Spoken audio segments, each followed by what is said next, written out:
Tuesday afternoon, November 26th, 2019. Happy Thanksgiving. Thanksgiving in 2 days. Everybody starting to assemble or head that way.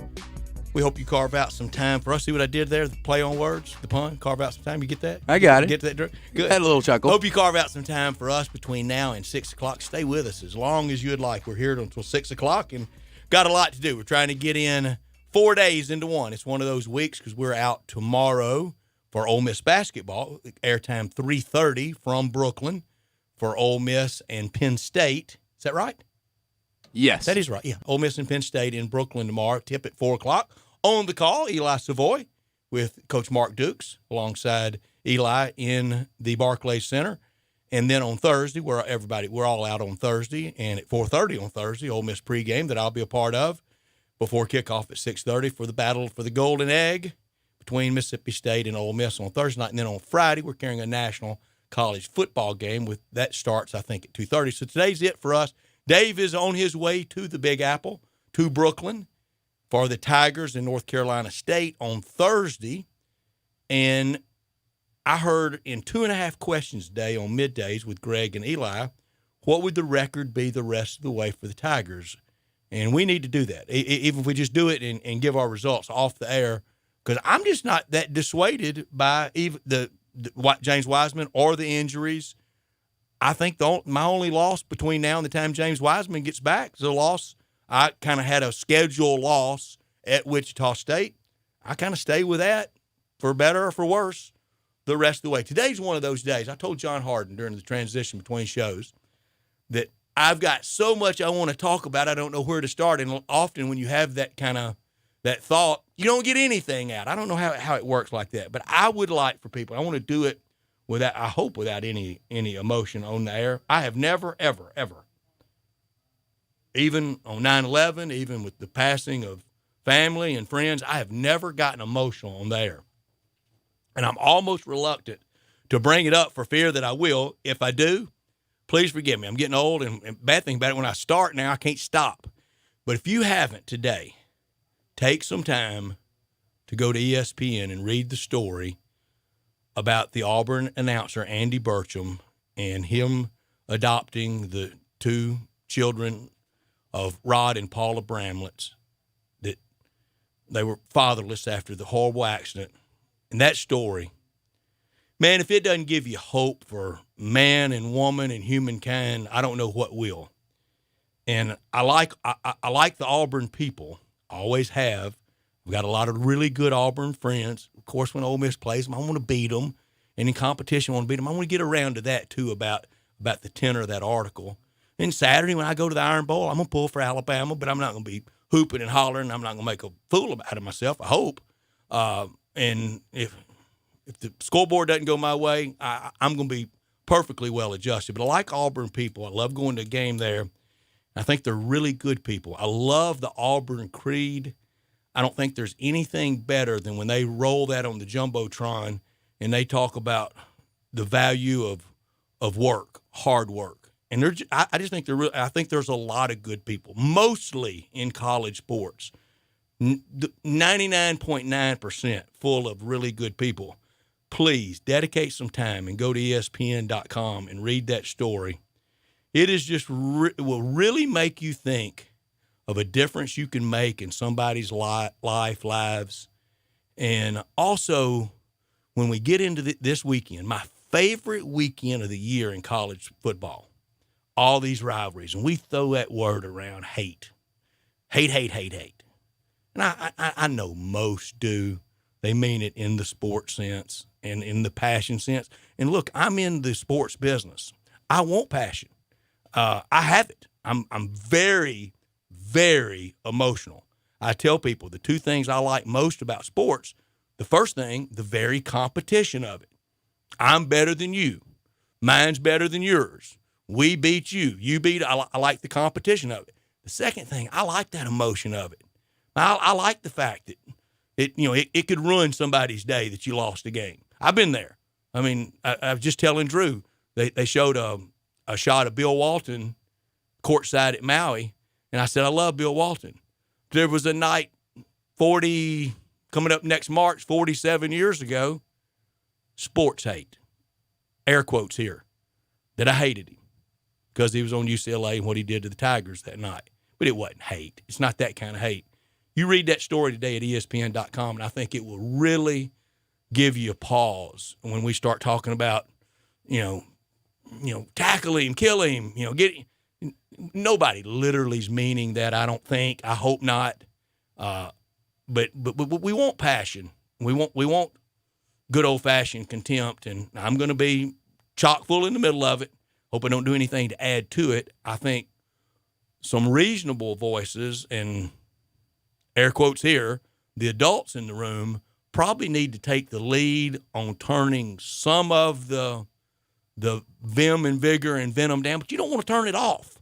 No, it doesn't need to be turned off because, like you said, that's one of my favorite things about it, especially with college football. The lead We're up not to, at church. No, it's on a Saturday afternoon or a Saturday morning. It's not Sunday morning for That's a reason. right. I'm allowed to act the way I want to act, but I love the pageantry of it, the build up, I do too, Drew. the mystery of everything, and not just when you're there. The week build up. Monday we're gonna kill him. Tuesday it might be a little closer. Wednesday I don't know how it's gonna go. I love the build up. Friday night I'm like, man, we might lose. Like, I mean, it's the emotion. Can we hurry up and play? Yes, like, can we play before I worry myself into a mental institution here? Like, I love that fact about it. And then the thrill of victory is nothing better. It's nothing better. It's the best, a winning locker room. I know everybody doesn't get to see it like I do, but you get to enjoy it in the stands or at home or wherever you're in your car and whatever you're doing and listening. There's never been a drug made that's better than the thrill of victory, the happy winning locker room. And on the flip side, that agony of defeat. Oh, man. I mean, how you going to pick up the piece? We do. You always do. The sun will rise tomorrow. It always will. It might not feel like it will, but it's going to. You go forward. It goes into the history book, either your way or the other fella's way or the other team's way, however it works out, and it goes forward. But, I would invite everybody to go to ESPN.com and read that story. It is compelling, and it is just the best of human nature. And I said, you're going down Saturday to the Iron Bowl and was just there with Ole Miss back in early November, and we went by the area where Rod and Paula were killed, and it is really tragic. Just that blink of an eye. Had just done an Auburn baseball, heartbreaking for sports, heartbreaking Auburn loss, and last time he'd be on airways, last time with us, we had him on that great Final Four run, and to try to transition into the sports aspect about it before I get emotional. If you think Auburn was good last year, did you watch them last night against New Mexico? Bits and pieces. They can be really good this year. They almost won it all last year. They can be right back in the Final Four this year. I think Bruce Pearl's got his best team. But we got a busy Tuesday, and we want you to be a part of it. Gabe Kuhn will join me at 3:30. I do have the chest crud. I'm not getting that emotional this early. But I gave everybody the warning. But I do have the chest crud. So if you hear me, don't think I'm cracking up. But almost. Gabe Kuhn's going to join us at 3:30 and talk Tigers. Bruce Marshall normally joins us on Fridays for all the Vegas perspective. He'll join us at 3:45 for all these college games. I'm going to do college only because we got the rest of the year to get to NFL. There's so many great college games that I want Bruce's opinion of. And Bruce is really rolling in the NFL this year. I want to get that exact percentage out before he comes on because he's a little embarrassed about it when we talk about how good he is. This year in the NFL on picks with us on there, 22-9, 71%. College football, 49-40, that's 55%. Overall, 71-49, 59%. You'll take that. You take that in a heartbeat. I mean, you take 51% in a heartbeat. Anywhere where you're actually making money, not losing money, it's a great day. It ain't breaking the man, but it's getting to him. We got Bruce at 3:45 at 4 o'clock.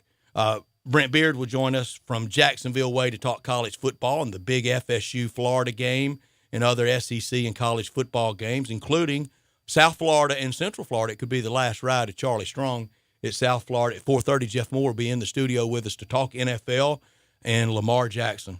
Just absolute freak show he put on last night. And the season he's having, I've said many times, I think it all goes through the Patriots until they're knocked out. Show me, don't tell me. I think Baltimore's probably the next best team. Yeah, we really are. And the thing that shocks me the most is yes, we won in that fashion. We dominated, but you dominated a incredible LA defense. I mean, with arguably the best cornerback in Ramsey in the league, the best defensive end in the league in Aaron Donald. And Aaron Donald, I believe, may have had one tackle all night. You didn't know he was on the field. You did not. I mean, and Booger McFarland. He pointed it out in the fourth quarter. I think it was about 6 minutes left to go. He's like, "Come on, man. We haven't even called his name once at this point." I mean, get the criticism of Booger. I like him. I like Booger too. I like him as a guy, and I like him on the air. And I think he's having fun but heavily criticized. There's a big story today. They're going to criticize everybody regardless. I mean, nobody's ever going to do a perfect job. A London newspaper, maybe the Daily Mail, a London newspaper, really goes after Monday Night Football and Joe Tess and Booger and the whole presentation of it and ESPN's presentation of ESPN. I don't get all that, but anyway, they do. 450 we'll talk Grizzlies. Everybody with the big sigh of relief with Ja last night. Oh, my. And Mike Conley always would end up splattered into the cameras, wouldn't he? And Ja has found himself in the middle of the cameras too much already.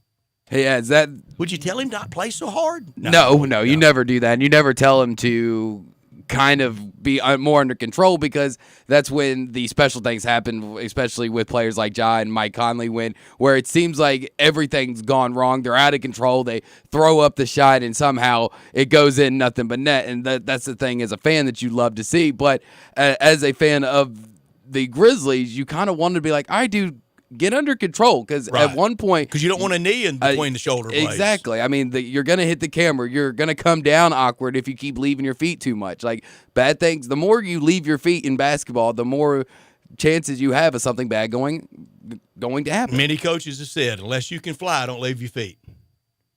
Because if somebody moves under you, step on their foot, there's an ankle right there. And he plays so hard.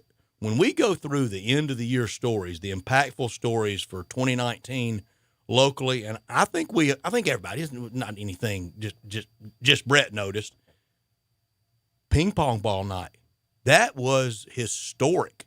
That was his impactful one night of the year this year in Memphis sports. That was big to have that go our way finally. And then that night, even the thought of, well, it went really good, but we didn't get Zion worked out fine. It's worked out perfectly. Ja Morant is the front runner for rookie of the year, and Zion hasn't even stepped on the floor yet. He sure hadn't. And I think they're using him the right way. Get good and well instead of kind of piecemealing it and starting out that way. Joel Embiid kind of had to start like that. How does Joel Embiid not score a point last night?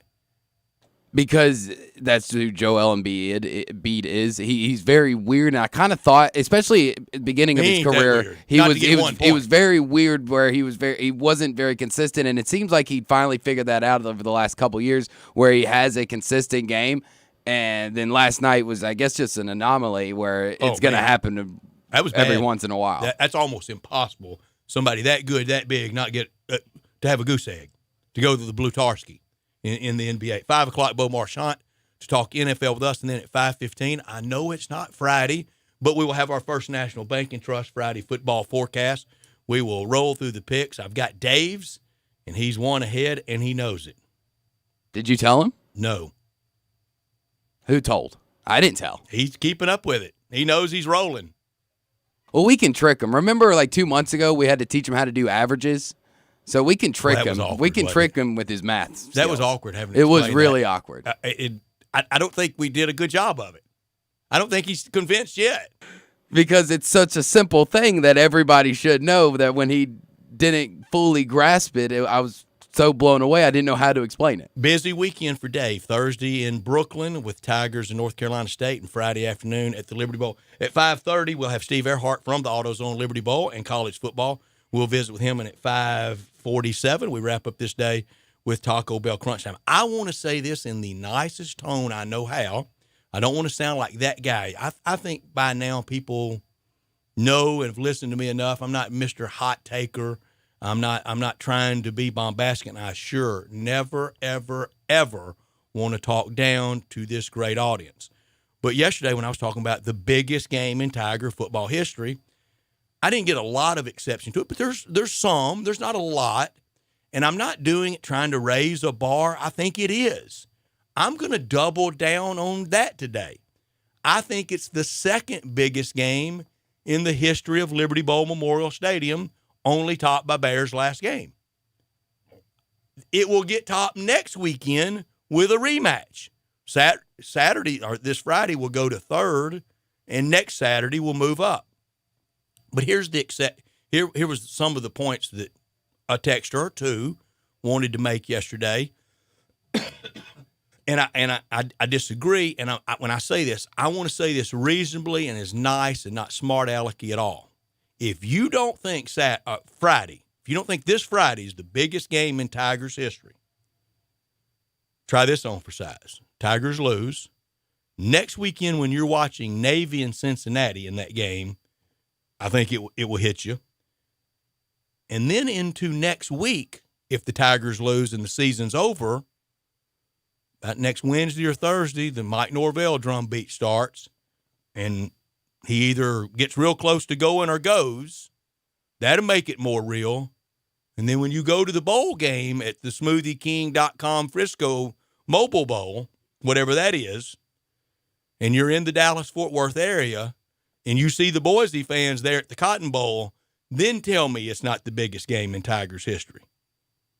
It is the biggest game because of everything that you laid out, and because but at this point, I respectfully appreciate your differing opinion. I don't as respect it because I think we make good points when we say how big of a game this is, and it's basically every game has been the biggest game in Tiger football history since for a couple weeks since Temple, because you knew from then on you had to win to keep the hope. Game the preseason day would have hopes been of, hollow without winning. It would have been. It would have been just like you said, like a bowl trip. Yeah, did we have a good time? But it wasn't as good as it could have been because we didn't win. So since Temple, to keep that Cotton Bowl preseason hope and dream alive, you had to win. So therefore, every week was the biggest week in Tiger football history, and it's going to continue to get better until we ultimately lose. And until you lose, and you know the game, it's going to be the biggest. That kind of the house money game's the Cotton Bowl. Yeah, because you've already reached your goal. You can get, and everybody wants to win, but it is different dynamic around bowls now. It's not as important as it seemingly used to be. It's still important to me. It is to me for too. Anybody that says it's not important, it's important to people like me who save up all year long to go on one special trip a year to go on that bowl game. That it means a lot to people because we do care that much that we're going to budget it in all year long to make sure that I can go. But the Tigers are going to get the big check both for the participation aspect of it and the bowl and the conference distribution of it. So they're going to get their check, and then kind of a house money, whether it's against Florida or Notre Dame or whomever it would be. I want Notre Dame. I wouldn't mind it being Florida.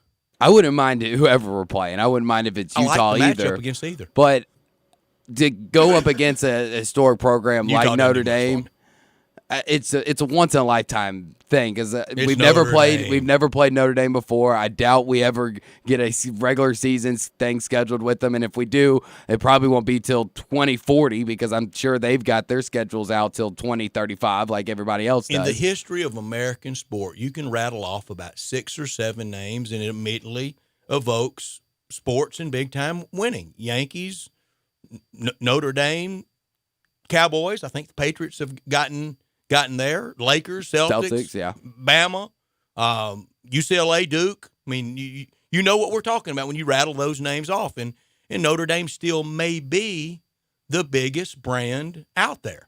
It still very well may be. This hour, every day brought to you by Lexus of Memphis, 2600 Ridgeway, and online at lexusofmemphis.com. Call them at 901-362-8833. Happy Thanksgiving from everyone at Lexus. To all our listeners, Lexus of Memphis offering the Golden Opportunity Sales Event and the December to Remember Sales Event. Great offers on all 2020 models and always on special lease options. If you've ever thought I'd look great in a Lexus, well, guess what? Lexus of Memphis thinks you would look great in a Lexus too. Drive in luxury and confidence, knowing that every new Lexus comes with complimentary first and second maintenance services. Stop by today at Lexus of Memphis at 2600 Ridgeway and put yourself in the driver's seat of an all-new 2020 flagship LS500, and you'll be looking and driving great. Online at lexusofmemphis.com, 362-8833. Experience amazing at Lexus of Memphis. Top story of the day. Well, it goes back to Monday Night Football last night. Lamar Jackson, he's the leader for MVP, and the Ravens are one of the best stories in the NFL. And the handling of Lamar Jackson by John Harbaugh has just been excellent. Let Lamar Jackson play to his strengths, and he has.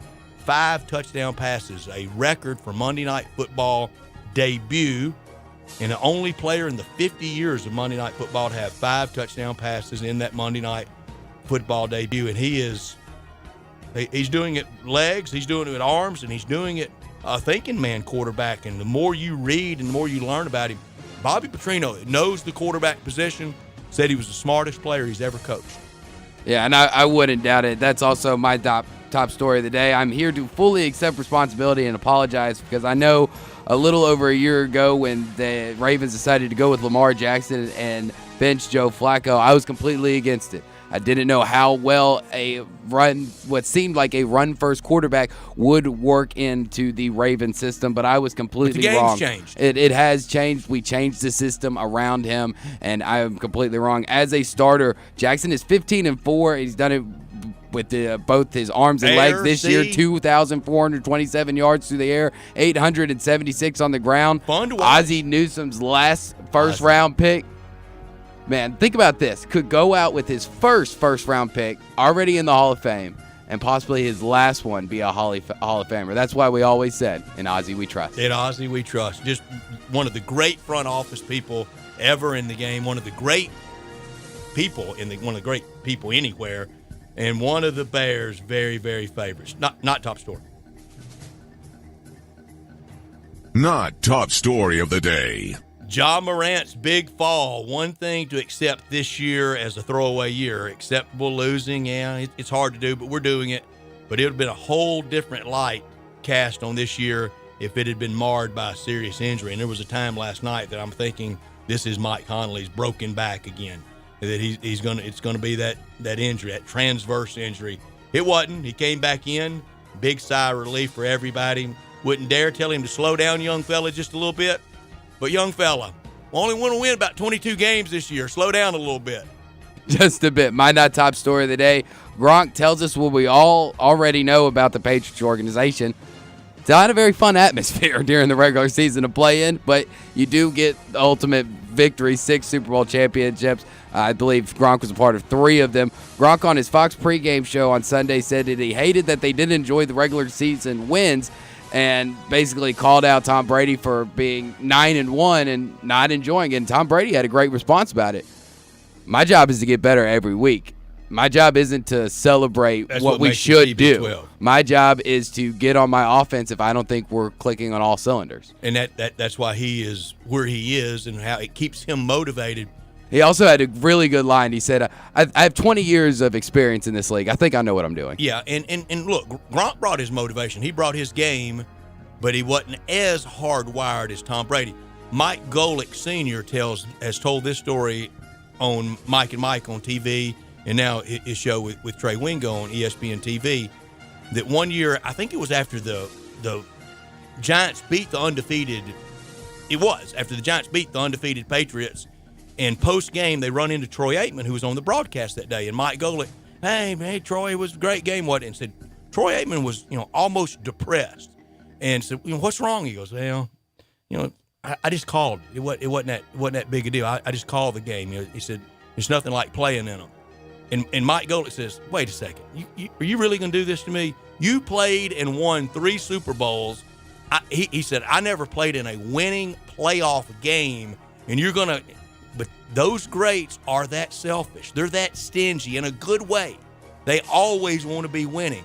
Years ago during one of the Patriots ruts, not many of them, they said that Giselle was very worried about, as she calls him, Tommy, that he was almost clinically depressed in the offseason over how bad that year's gone. That's what makes them great, that they constantly want to win. And I think Gronk wanted to have a hell of a good time and did. Yeah, and he did have a good time. Another good example of that is Jerry Rice. I mean, legendary stories of the day after winning a Super Bowl back in the 49ers facilities, working out and running routes literally the first day of the offseason. Yeah, he'd play now if he could. And it's the difference between Peyton and Eli. Peyton more hard jaw driven, work, and Eli a little more fun loving and worked very hard. I think that gets lost too in the fun. Gronk worked very hard. Yeah, he did. It just wasn't, as you said, it just wasn't that constant drumbeat that the Patriots. No days off. What part of no days off do you not get? And no rest. And the Alabama shop is very much like that too. When we come back, Gabe Kuhn, he talks Tigers with us. That's next on Sports Time with Wolo and Stats and Drew Barrett. And Gabe Kuhn with us next on Real Sports Talk, Sports 56, 96.1 and 87.7.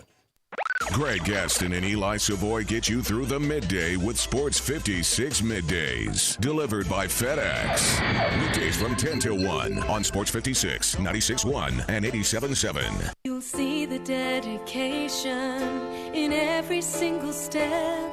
You'll see it in the smiles when the smiles are hard to get. You'll see it in the little things that add up to success. The caring and passion are the things that we love best. Wolf Chase Limb Brace is your Mid-South provider for orthotics and prosthetics. They are an ABC accredited facility and their practitioners are ABC certified. At Wolf Chase Limb Brace, their services include artificial limbs, legs and arms, braces of all kinds, and custom molded inserts. You can call them today at 901-507-7821 for their location on Highway 64 in between Germantown Parkway and Appling Road, or visit them at their new location in Jackson, Tennessee. That number is 731-660-5900, or visit them on the web at wolfchaselimbembrace.com. Dedicated our life to yours. Wolf Chase Limb and Brace.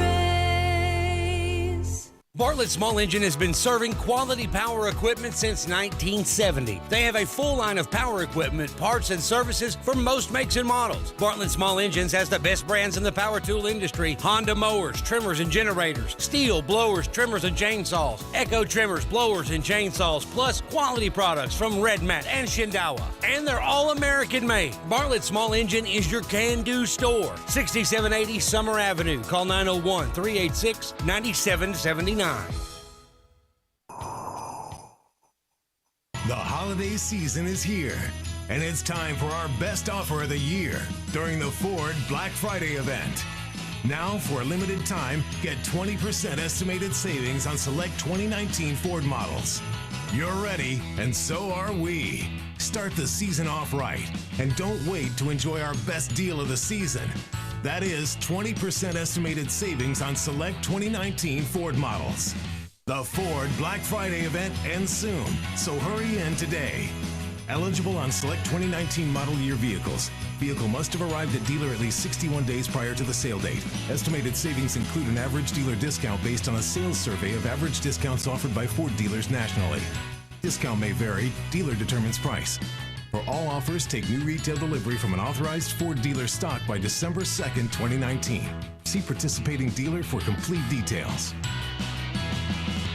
Join Sports 56 Middays this Wednesday from 10 to 3 at Top Gun, formerly Range USA in Bartlett. Top Gun at 2770 Whitten Road wants you to come out to the largest gun range in the Mid-South and shoot for free. While Sports 56 is there, you can stop by for a free range pass that you can use anytime. Chow down on some amazing barbecue and smoked queso from Ferguson's Barbecue. Tons of specials on guns, ammo, and memberships just in time for Black Friday. And we'll have 2 pair of Memphis Cincinnati tickets up for grabs. This Wednesday, 10 to 3 at Top Gun in Bartlett with Sports 56, 96.1 and 87.7.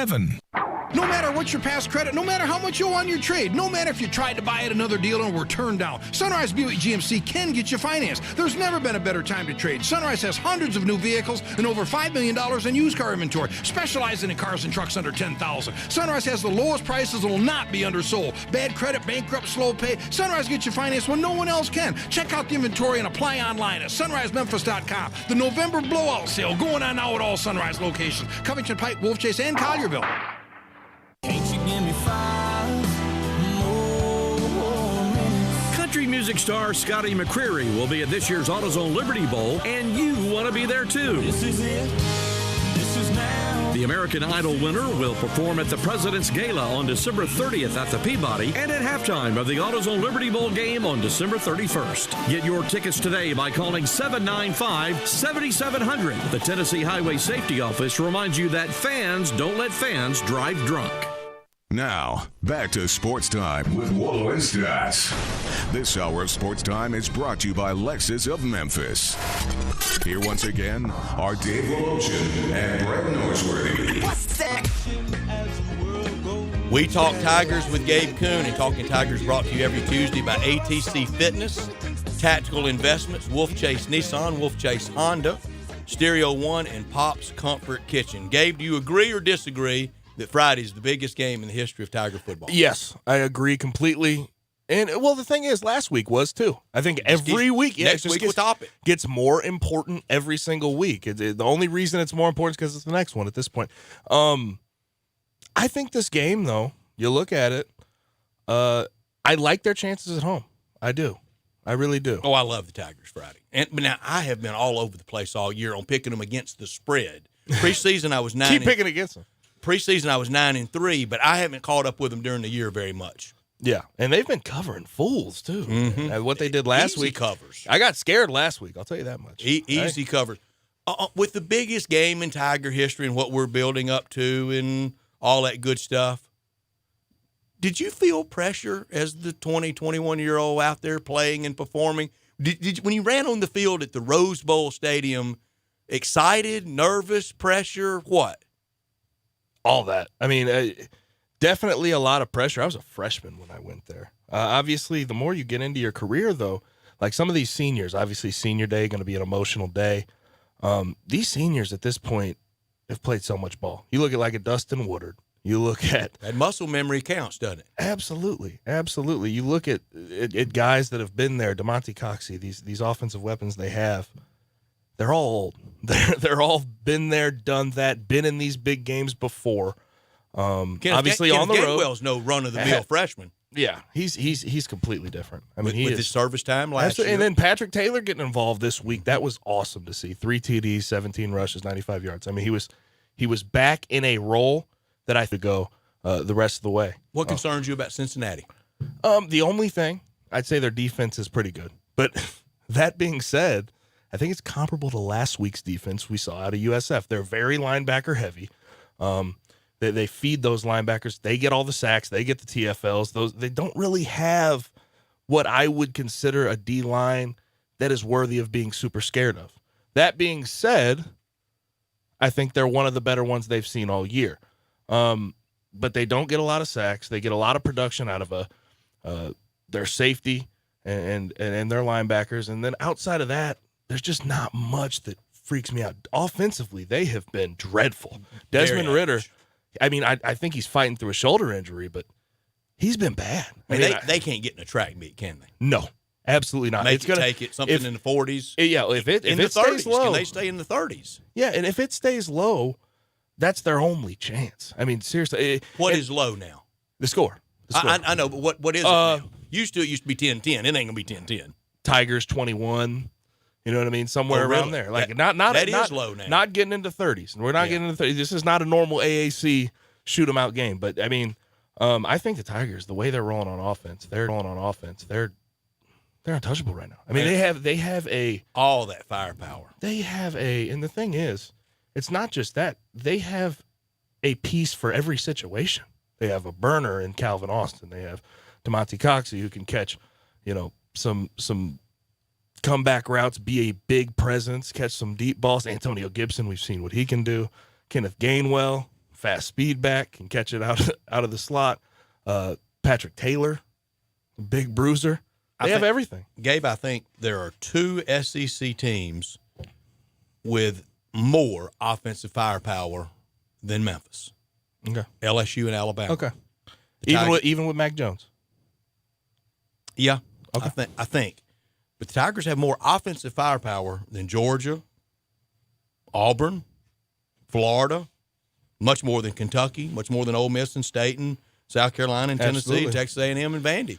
Now, the Tiger defense, I don't think it ranks with Alabama or Auburn or Florida or LSU's, and maybe not with. I don't think the Tigers' defense is better than Tennessee's, but I think the team is better. It's not a slouch though compared to what we've seen out of a defensive football team for Memphis. This defense is far and away improved. And the thing that really I've been hearing about, Cincinnati's defense, and I think they're good. I think they have their moments, make some plays here and there, but a stat that might astound people is the Tigers' defense is ranked ahead of them nationally.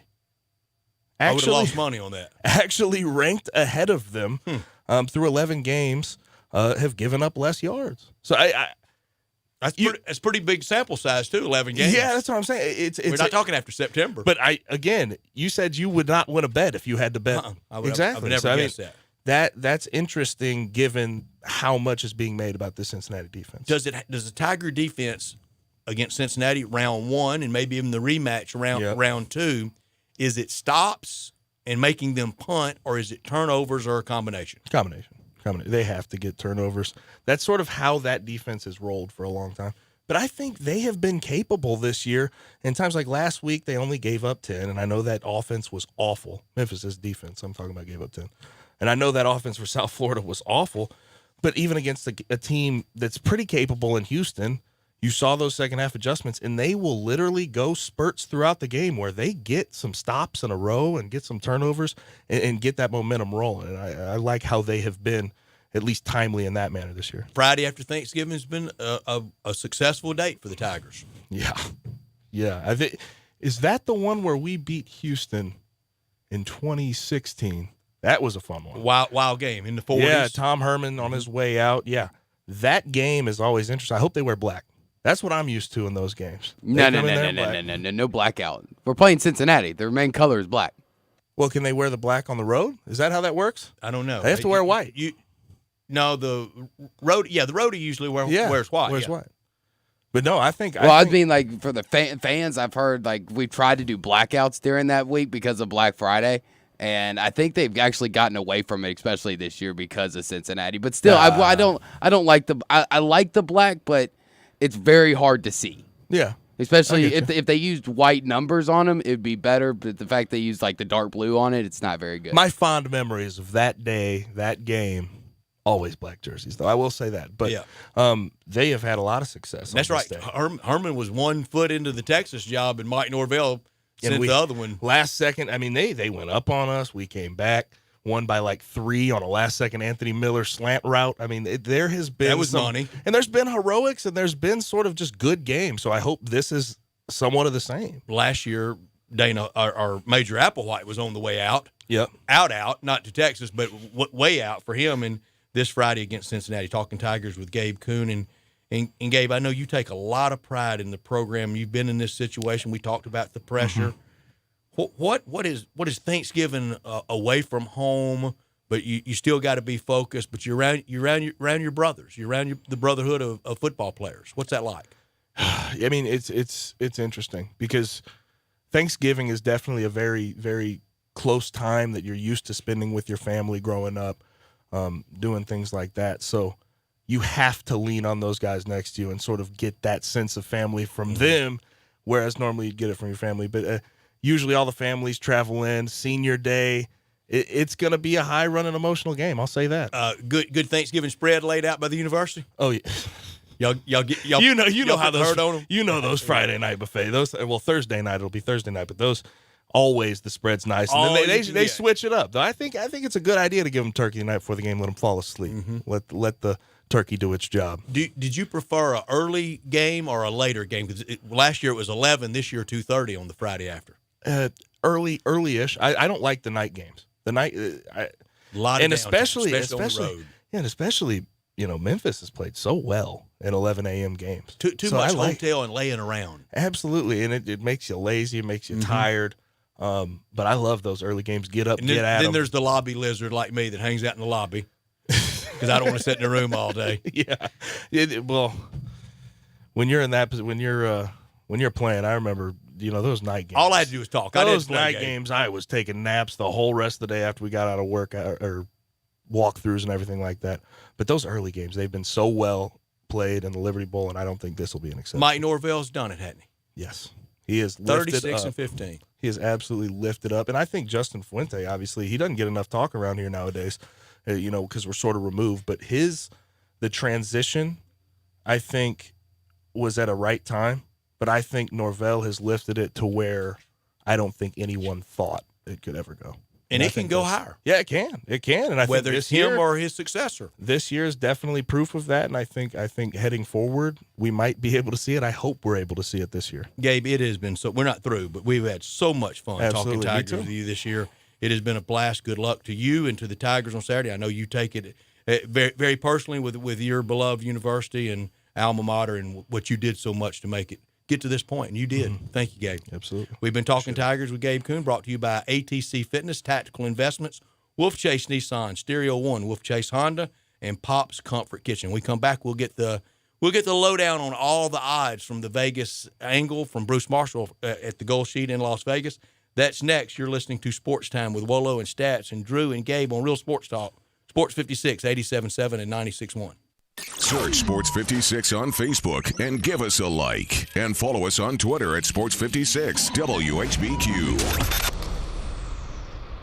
The Man Cave sales happening now at Family Leisure. 3-piece theater seating sets, only $9.99. Massage chairs, starting at $6.99. Pool tables, now at $14.99. And shuffleboard tables, well, they start at $19.99.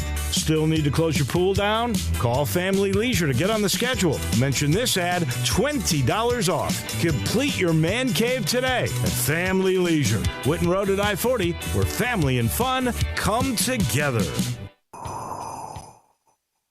The holiday season is here, and it's time for our best offer of the year during the Ford Black Friday event. Now, for a limited time, get 20% estimated savings on select 2019 Ford models.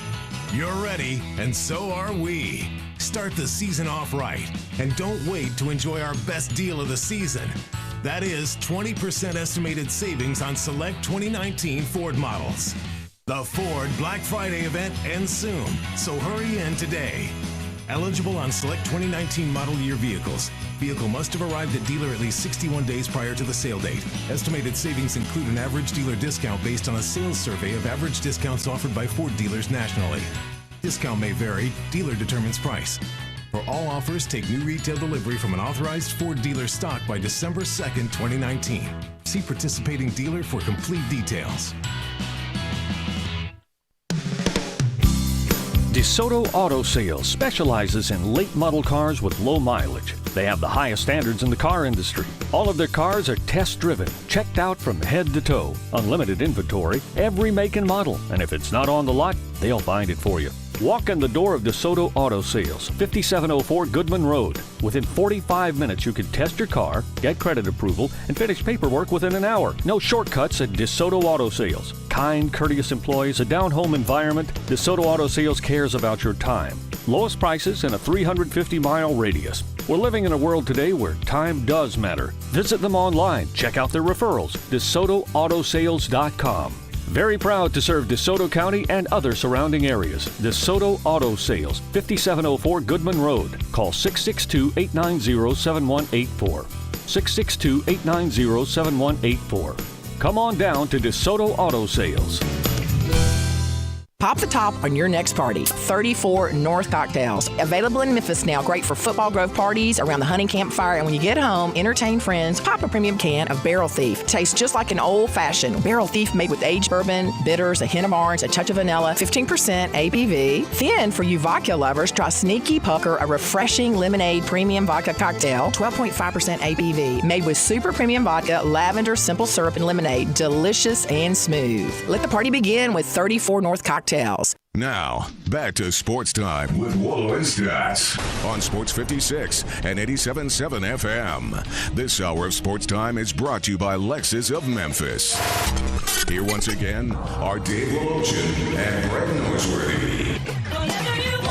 Bruce Marshall from the Gold Sheet in Las Vegas normally joins us at 3:30 on Friday, but with this week being the week that it is, he joins us now, and we're going to jump right into the games. Bruce, Saturday, and this week is the week and the Saturday, I think, that made college football famous. I mean, whether it's the Big House or the Horseshoe or Jordan Hare or Scott Field or the Egg Bowl or the Iron Bowl or playing for an axe or a bucket or whatever they're playing for, this is a great weekend. Good afternoon to you. Happy Thanksgiving week, Brent. Yes, it is. This is kind of the week we wait for all year. And for all the rivalries, I like to write about some of this stuff. And love it. A bunch of them this week. It is really fun stuff for college football fans. All right, let's start on Thursday night. Battle for the Golden Egg at Davis Wade Stadium. Scott Field, Mississippi State, 2.5-point favorite over Ole Miss. The State wins, they go to a bowl. If they lose, both of them stay at home, both Ole Miss and State. Well, I think the Egg Bowls in recent years, home field hasn't helped too much. Road team is won and covered the last 4. Listen, the Bulldogs 1-5 versus the line in their last 6 SEC games this year. We're watching that situation closely with Joe to see what goes on down there. But I think more good vibes from Ole Miss, even though the record is a little bit worse at 4-7. They have covered 6 of their last 7, and you've seen the progress, and they've been competitive in every game the last month and a half. And like we said, the Egg Bowl has not been much of a home edge for the home teams here. 37-28, we're taking Ole Miss to win this thing outright in Starkville, and that's the Gold Sheet key release. Ole Miss plus the 2.5, don't need the points. Straight up win, says the Gold Sheet, 37-28, Thanksgiving night in Starkville. Bright and early, Friday morning, 11 o'clock at the Big House. It is Jim Harbaugh's time to scale Mount Columbus, Mount Ohio State, and it's also the same time for Shea Patterson to have a big win. Ohio State, a 8.5-point favorite. Brett, I was watching these guys on the TV last night, and I normally, the guys on ESPN, even Heather Dinich, she's good usually, and so is Mora, so is Vilma, and the rest. But they're conceding Ohio State into the Final Four. They got them playing Clemson already. I don't know they're going to get past this game. And for the first time this season, we saw Ohio State, some things go wrong last week, and those guys blinked. And all that jumping around Ryan Day on the sidelines, he looked frozen, like he just saw a ghost. And they started to panic and make mistakes. Penn State was coming at them with their backup quarterback in the second half. And we saw Ohio State look mortal for the first time this season. I am old enough to remember 1969 when the best-looking college team I ever saw went into the Big House and got beat by Bo Schembechler's first Michigan team. Let's also remember that Ohio State hasn't really played a really sharp-edged elite offense yet this season. They've beaten some good teams, but not an offense that's really humming. And I think Michigan qualifies now because Jim Harbaugh, I think, kind of like Coach O down in that Baton Rouge, he took his hands off things a little bit. He hired Josh Gaddis to do stuff with his offense, to go up tempo, to go more spread, to go more no huddle, and to utilize Shea Patterson. He's put up some really good numbers the last month and a half, and Michigan's performances reflect that. I think this could be an upset, and this will turn that Final Four upside down. 27-23 updated score forecast for the Wolverines to get them for once. Boy, are they overdue to do one of these. And I think everything lines up perfectly for them to do it on Saturday. Oh, Bruce, I am so with you on both of those picks. Michigan straight up with the big upset over the Buckeyes. I don't know why I went from Thursday straight into Saturday because we've got big games on Friday right here in Memphis at the Liberty Bowl. I said it's the biggest game in Tigers history, second biggest game in the history of the Liberty Bowl Stadium. Memphis, a 9.5-point favorite over Cincinnati, and they could rematch the following Saturday. I know they were cycled into play Cincinnati this year, but I think the American was asleep at the switch. These teams should have been playing the last week. You should have been playing West teams versus West and East versus East. And Memphis is going to have to beat the Bearcats 2 times in 7 days here, or 8 days, to get into the New Year's Six. That is asking a lot. They should have been playing somebody from the West this week. Whatever. I think they got a shot to do it. And by the way, as long as one of these teams comes out of the American with just one loss after the following week, they're going to be in the New Year's Six. If not, Boise's going to get in there. So Memphis, it knows what it's got to do. It'll take care of round 1, I think, this week because Brady White is putting up some much better numbers than what Cincinnati is doing. Here's an interesting trend, Brett. Since Luke Fickell got to Cincy, we know they have upgraded, but the second half of the season they have faded 5-12 against the number after midseason the past 2 years, and Desmond Ritter's numbers are really down. He's only 18 of 43 passing his last 2 games, and they've had some real narrow escapes. Ain't going to work this week. 38-23 Tigers. I think they get them. And they're also 11-4-1 their last 16 at the Liberty Bowl against the number. We Good are value for the Tigers. We are shockingly simpatico on all 3 games so far. Goal sheet says Memphis lay the 9.5. They win straight up big, 38-23. Friday afternoon in Little Rock. I don't know what kind of crowd. I don't know what kind of atmosphere, and I know Barry Loney won't be head coach at Arkansas. Will Barry Odom be head coach at Mizzou next year? Mizzou, 10.5-point favorite over the Razorbacks in the stadium, bounded by Markham on the north and the State Fairgrounds on the south. I don't know about that with Odom. He may. I mean, listen, there's been some distractions all year with Missouri, and they're trying to appeal this bowl sanction. They haven't gotten word yet. Bryant got hurt. I think there were more problems than him getting hurt. Why this offense bogged down so much the second half of the season. He's come back. They still couldn't win last week against Tennessee as a favorite. So it hasn't gone well. However, I mean, in the scale of things that have gone wrong, Arkansas, it's really gone wrong there. They've already moved out Chad Morris, as we know. Scoring offense 107, scoring defense 126. They've dropped 8 straight, their last 5 by double digits. Jefferson was their 4th quarterback they started this year, and then he got knocked out versus LSU last week. I don't know that we can trust Arkansas even against a team going sideways like Missouri. 35-16 Tigers. We'll see if that's enough for Barry Odom to save his job, but we know they're already looking at Arkansas. 35-16 Mizzou for Mizzou to win the game.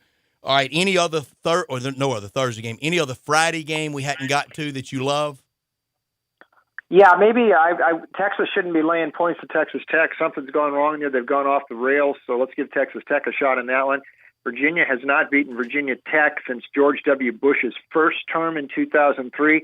Now they need to win this one to win the ACC Coastal and deny Virginia Tech the same. Virginia Tech's playing really good, but I think the Who's get them at home, 27-24 Virginia. And don't be surprised if Mike Leach wins the Apple Cup or beats Chris Peterson in the Apple Cup for the first time. Washington has really tailed off. And it all started, really, Jacob Eason talking about going Bolton to the NFL, and that seems to be the demarcation point when Washington's season went off the rails. Take Washington State plus the points. Bruce Marshall with us from the Goal Sheet. And, Bruce, before you came on earlier in the show, I made note of your record this year. It is a sterling overall 59%, 71-49 in picking games with us on Friday and today, 49-40 in college football. That's 55%, 22-9 in the NFL, that's 71%. And we're not going to get to any NFL games today because it's all college. We'll get back into the NFL next week, and we'll keep that percentage boosted up for you at 71%. On Saturday, we talked about Ohio State and Michigan. The Iron Bowl, 2:30, CBS Central Time, Alabama, 4.5 points against Auburn. Well, Nick's sitting right here again. Remember, he got in the Final Four 2 years ago, not being in the SEC title game. I think it might happen again. I don't think they are much worse off without Tua, and that's no knock on Tua, but it's these receivers and Mac Jones. They can win with Mac Jones. These receivers make those quarterbacks maybe look better than they are, and this might be the best group of wideouts in the country. And I know there's been some crazy stuff happening in Iron Bowls at Jordan-Hare. And Gus, maybe he has to win this game to keep his job. I don't know. This is Auburn after all. But I think the bottom line here is, in these games against the SEC's elite teams this year, the Bo Nix offense hasn't quite found that extra gear to score enough to win the games. And look, pretty similar, all of them. The Florida game, the offense couldn't get more than 13. The LSU game, close. They were on 13 till the last minute, and they scored to get 20. Georgia game, they were shut out till the fourth quarter, and they finally got a couple scores.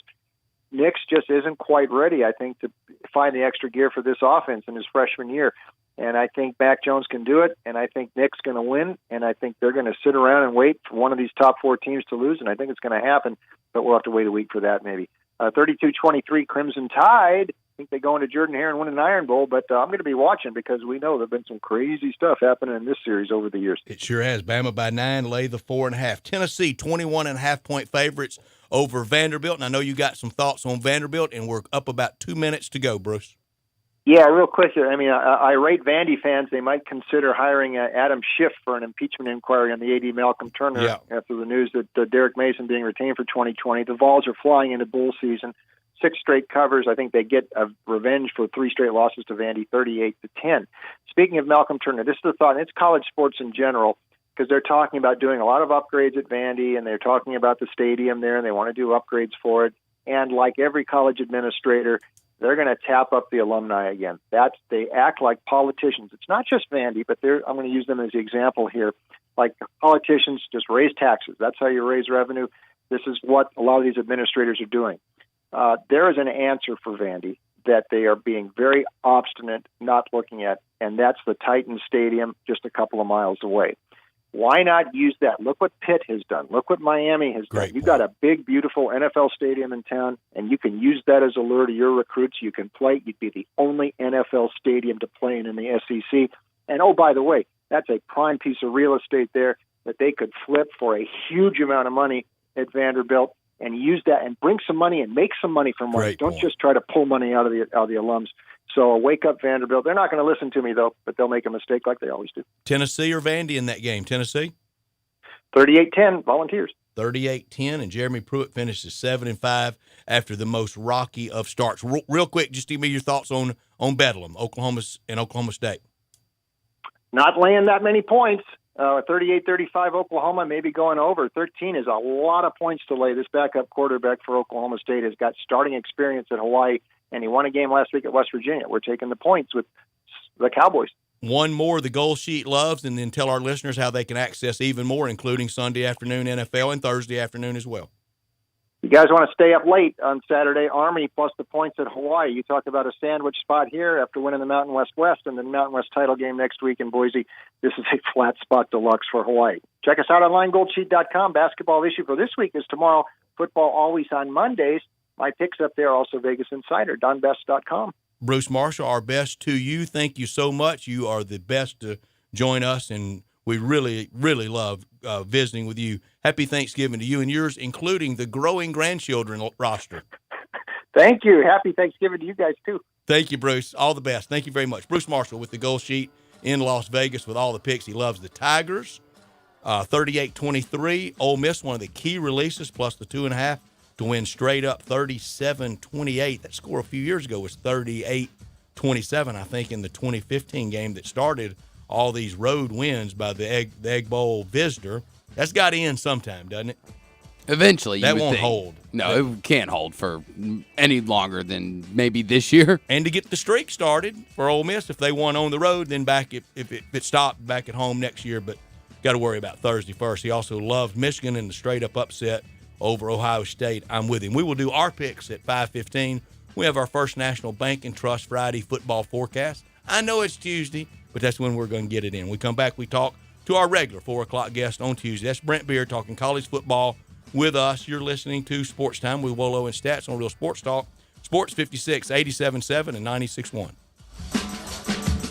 Now, this is barbecue weather. You say that about every kind of weather. That's because it's true. Central Barbecue is perfect for every time of year. But the fall, when the leaves are turning and the air is crisp and cool, what better time for delicious Central Barbecue? You know how I hate to agree with you. I mean, I really hate having to agree with you, but... Ha! Even you have to admit, autumn and Central Barbecue are perfect together. With the cooler weather and Tigers football and Grizzlies basketball... It all says, let's just have some tasty, slow-smoked Central Barbecue. There is something about that smoky smell when you walk in the door. When you walk in the parking lot. Ooh, that does feel particularly special. Of course, next month you'll say winter and Central Barbecue go together. You don't know that.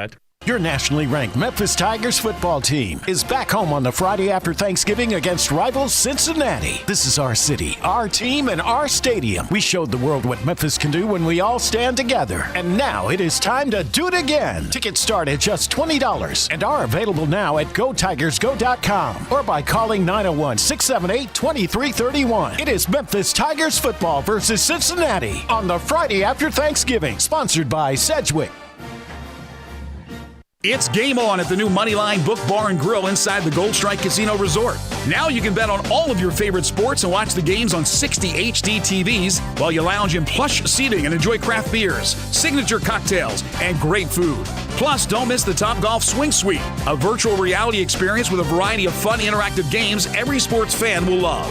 Visit the Moneyline Bar, Book and Grill at Gold Strike Casino Resort for Monday Night Football happy hour specials. Or anytime you want a piece of the best sports action in Mississippi. Mid-South Power Distributors is your source for all things diesel. Their newly renovated drive-in repair shop is open to the public. Whether it'll be your everyday driver, farm equipment, fleet vehicle, or heavy-duty truck, their ASE-certified technicians will get you back on the road. The on-site dyno is ready to run all the necessary diagnostic testing. From preventative maintenance to complete overhauls, Mid-South Power can handle it all. Stop in today at 3288 Mill Branch Road or call 901-396-0710 and online at mid-southpower.com. The Vault on G.E. Patterson in South Main downtown has all your game day needs with 30 TVs. If your game is not on one of the 20 big screens, then sit in a booth with your own remote. The Vault has game day specials on pitchers, buckets of beer, and great food, which is the best thing about the Vault. This is not your normal sports bar. Chef Dirk Meitzler from On Tour and Cafe 621 has all his favorites like Chicken Newport and his new lobster enchilada. Open for lunch and dinner every day with lunch specials for $12 weekdays with a drink. The Vault on G.E. Patterson in South Main, your downtown place to eat, drink, and watch the game. Hi friends, Bill Russell at Russell Brothers Jewelers, and this will be my 52nd Christmas offering the finest gifts of jewelry you can find anywhere in Memphis. Whether she's given you hints about what would make her happy, or whether you're going to surprise her this year, let me invite you to join the thousands of Memphis men who have been putting beautiful gifts from Russell Brothers Jewelers under the tree for decades. Come see our wonderful selection of the finest gemstones, diamonds, sapphires, rubies, emeralds, and all the rest. Put them in rings, pendants, bracelets, and earrings. Let your imagination go and think inside that box, the Russell Brothers box. Like I said, we have a huge selection, but if you don't see what you're looking for, we specialize in custom design just for her. At Russell Brothers Jewelers, we take great pride in offering the very best to our customers, the very best in beauty, the very best in quality and value and service. Come see us at Russell Brothers Jewelers and let us help you be the very best Santa you can be. Russell Brothers Jewelers, 4646 Poplar at Perkins.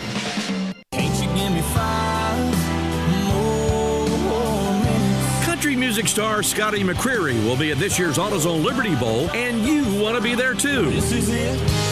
This is now. The American Idol winner will perform at the President's Gala on December 30th at the Peabody and at halftime of the AutoZone Liberty Bowl game on December 31st. Get your tickets today by calling 795-7700. The Tennessee Highway Safety Office reminds you that fans don't let fans drive drunk.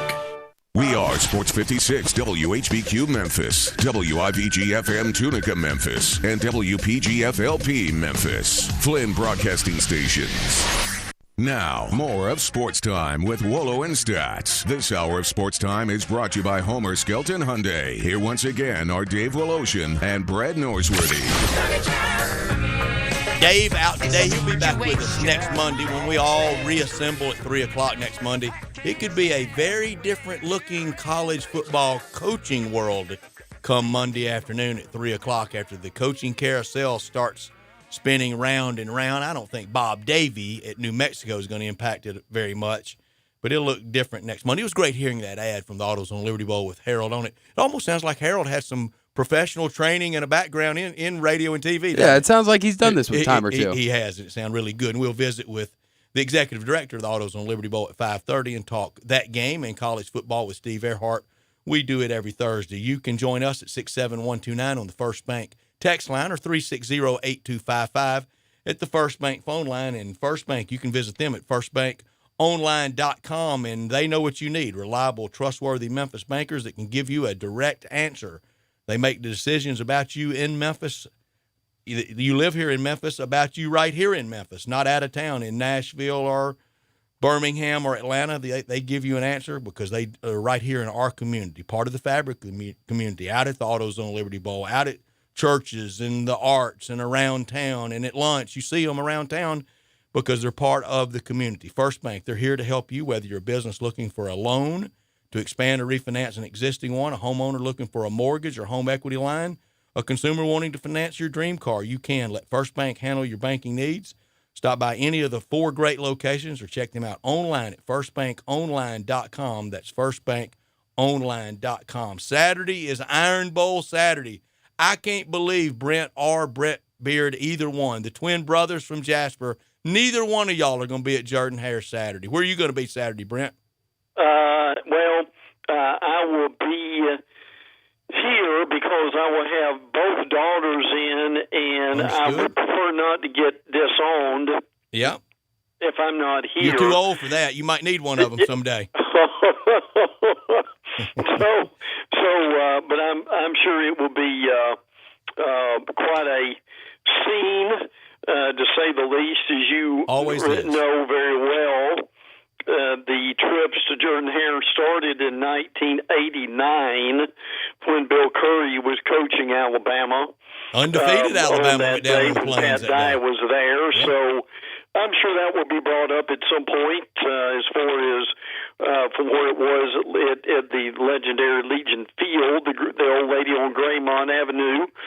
So, but there's certainly much at stake there, as there are at a lot of these other games. Listen, Brett, I'm curious if you would agree, but I think that this is the weekend that even a deep underdog can rise up and either spoil the party for someone or at least take them into the fourth quarter. Because I think this is one of the real true weeks of the year, Brad, where even the kids on the team that have been an underdog the whole year, for whatever reason, are motivated and focused and zeroed in and are able to play outside of themselves. In all these rivalries around the country, you can feel it. You can feel it from the fans. If 60-year-old guy could get out there with a mouthpiece in, I think he thinks he would be good for one play. And you sure know that 20-year-old is itching to play, because for a lot of them, this is it. Yeah. This will be the last football game of any kind. Many, especially in this game, in the Iron Bowl, will go on to the NFL. But emotion plays a big part in college sports. And once that train gets rolling, you almost can't turn it around.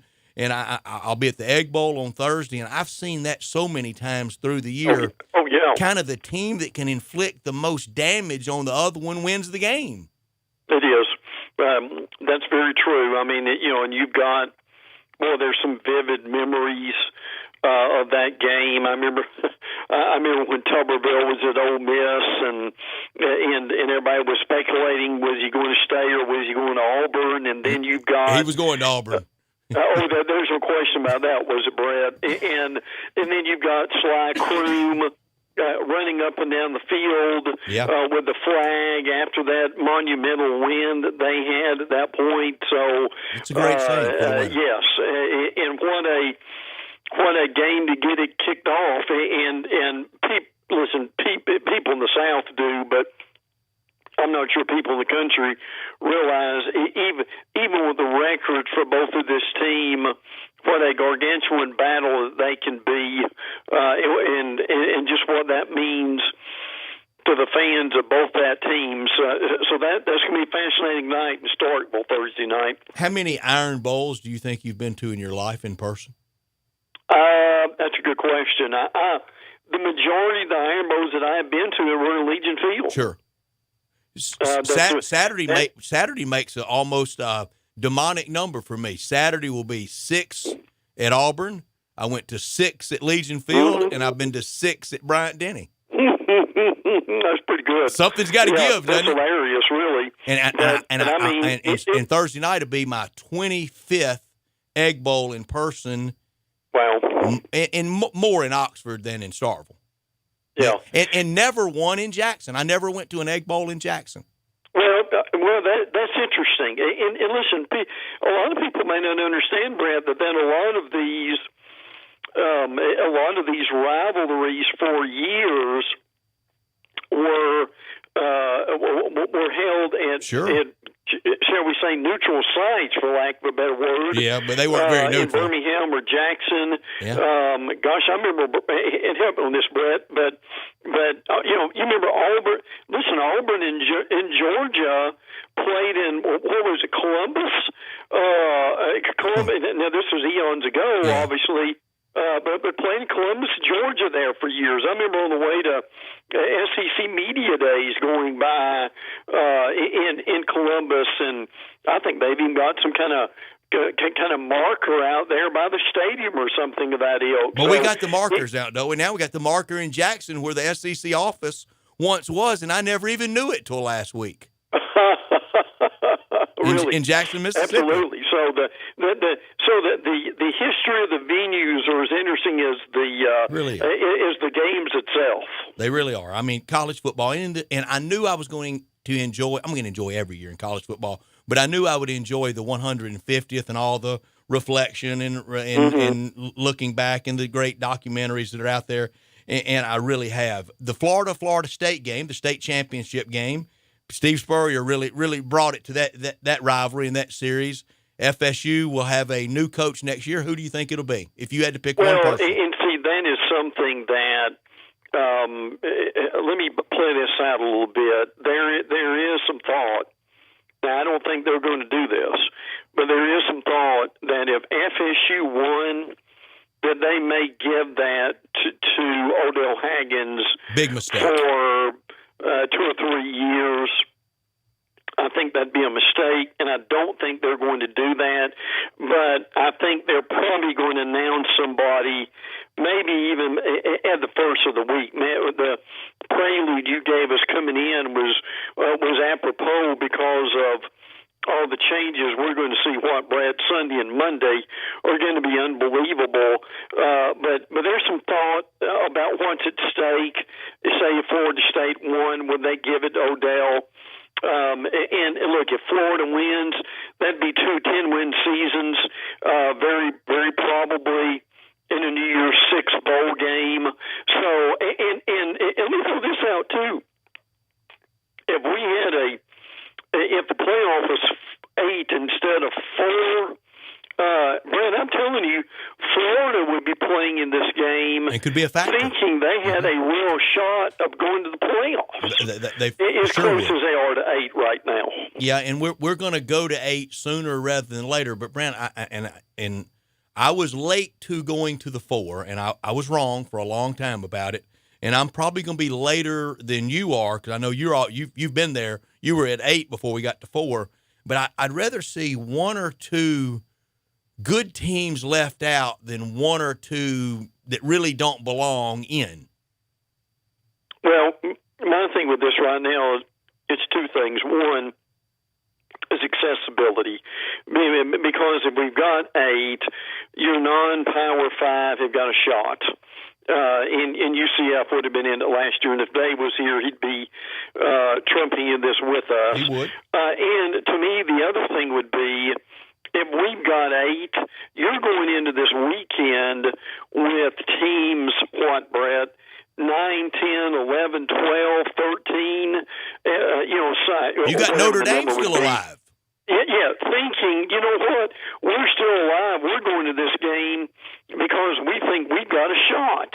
So that's a lot of mine for wanting to see it at this point.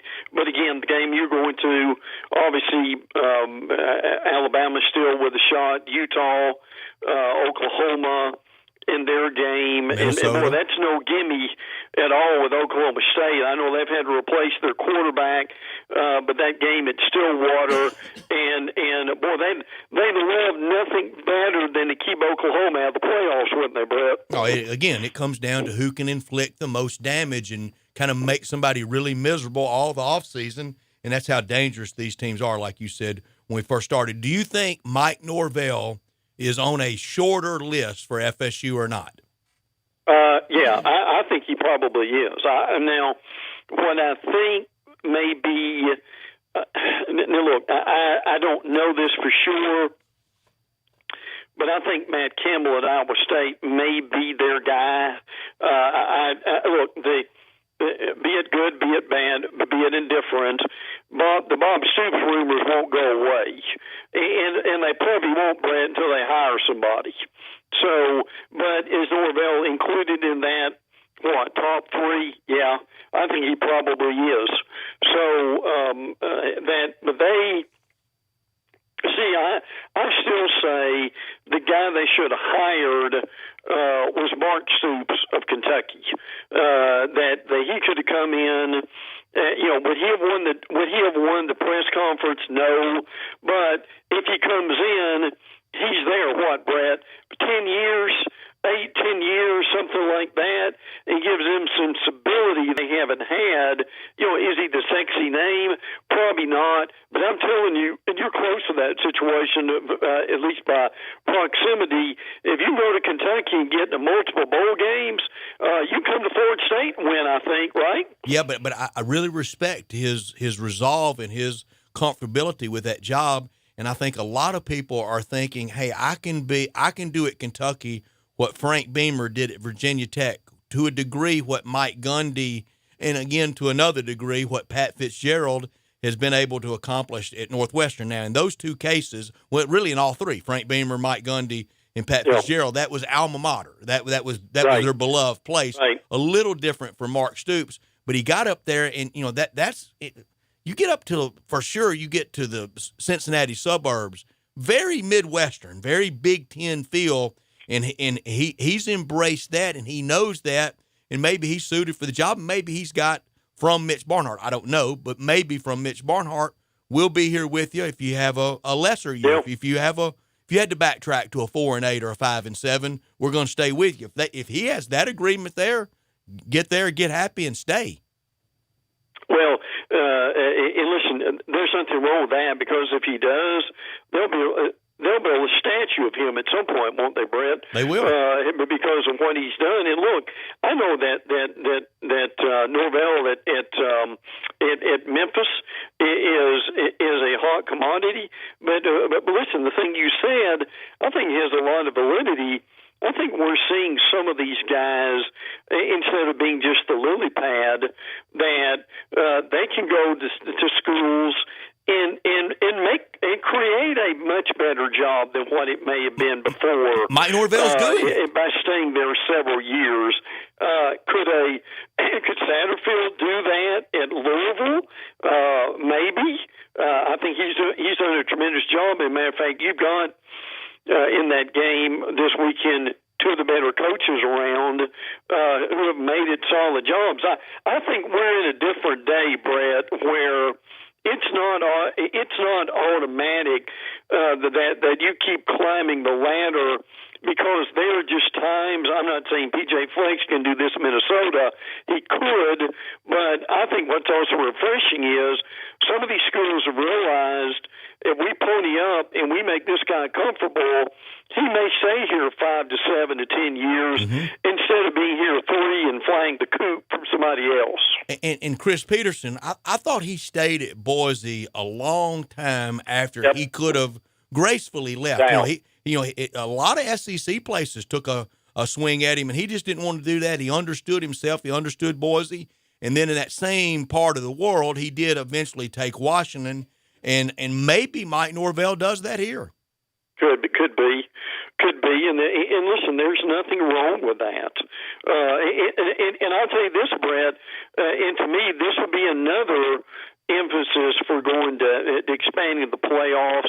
If you're someone, let's say you're the coach at Memphis, whoever you are, Norvell or whoever it is, if you know you can go to a school that of your non-Power 5 necessarily, and you can still get in the playoffs, wouldn't that be incentive to stay there longer?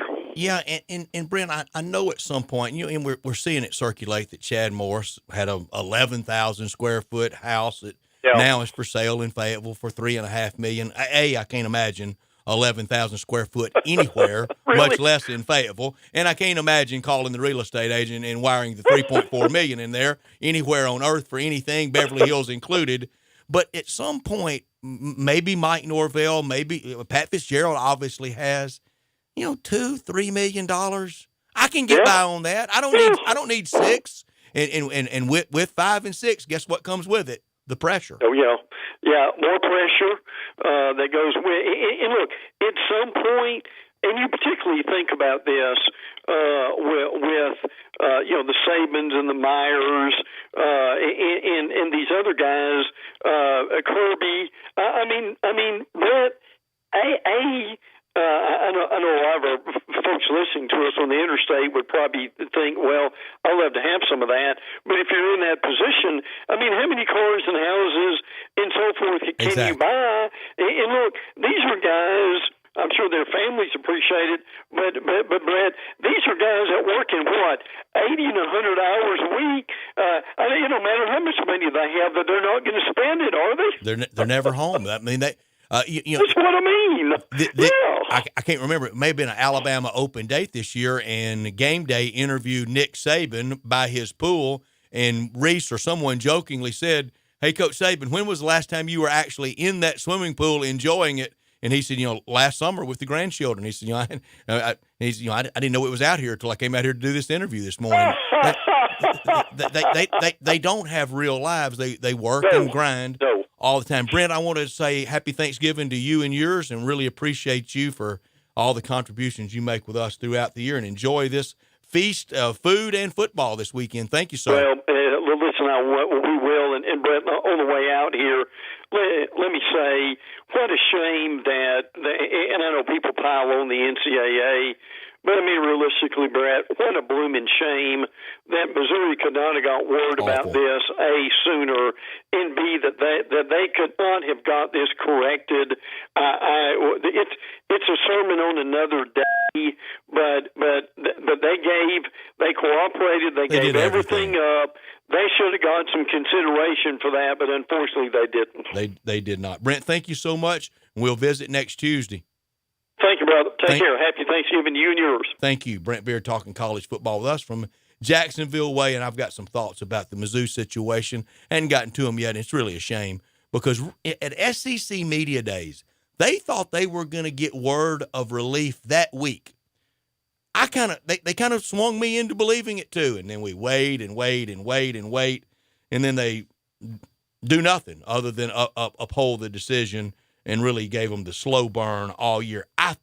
It looks like Mizzou's known a few weeks about the decision with the way they've played. They've tossed the towel several weeks ago.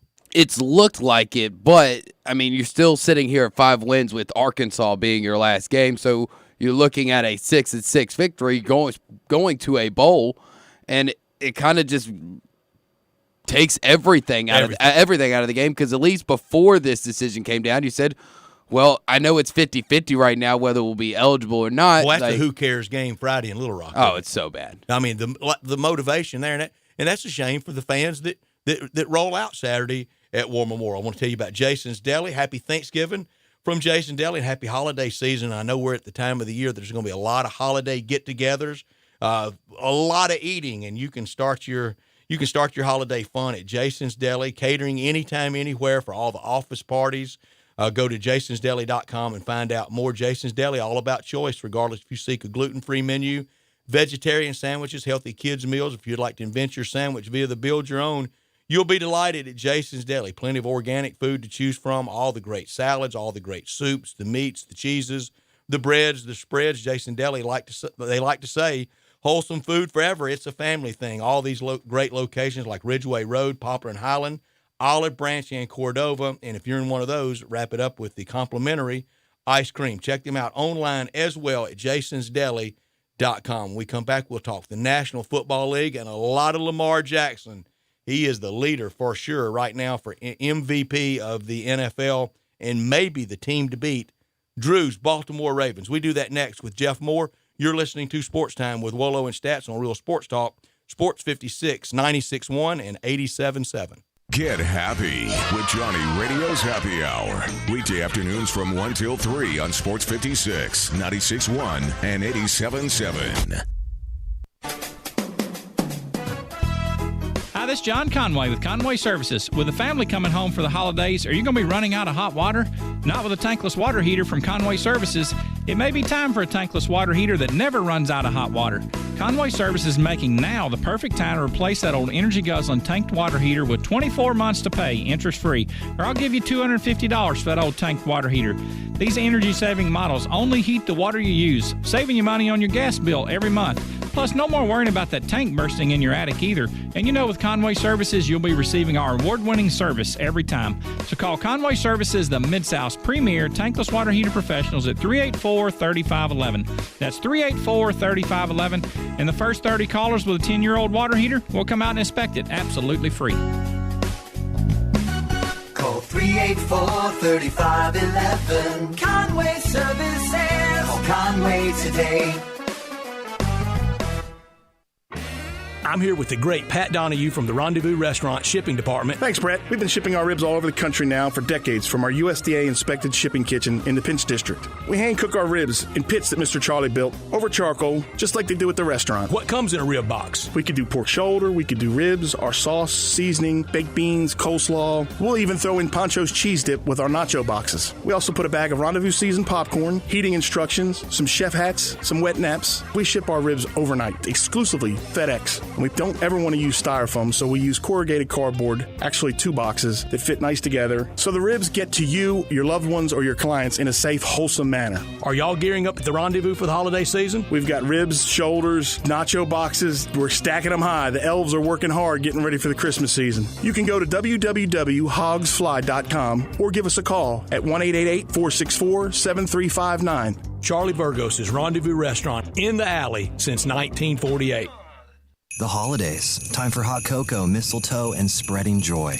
A different kind of joy. The joy of pushing your limits on snowy mornings. You feel that, Peloton? That's greatness. The joy of getting the right motivation when you think you can't go any further. Don't back down now. The joy of giving it all you've got. Until tomorrow. Because our kind of joy will keep you coming back for more. Peloton, way to work. Great job, everybody. This holiday, give the gift of Peloton. And our best offer of the year is here. Get free works accessories with bike purchase. Limited time only.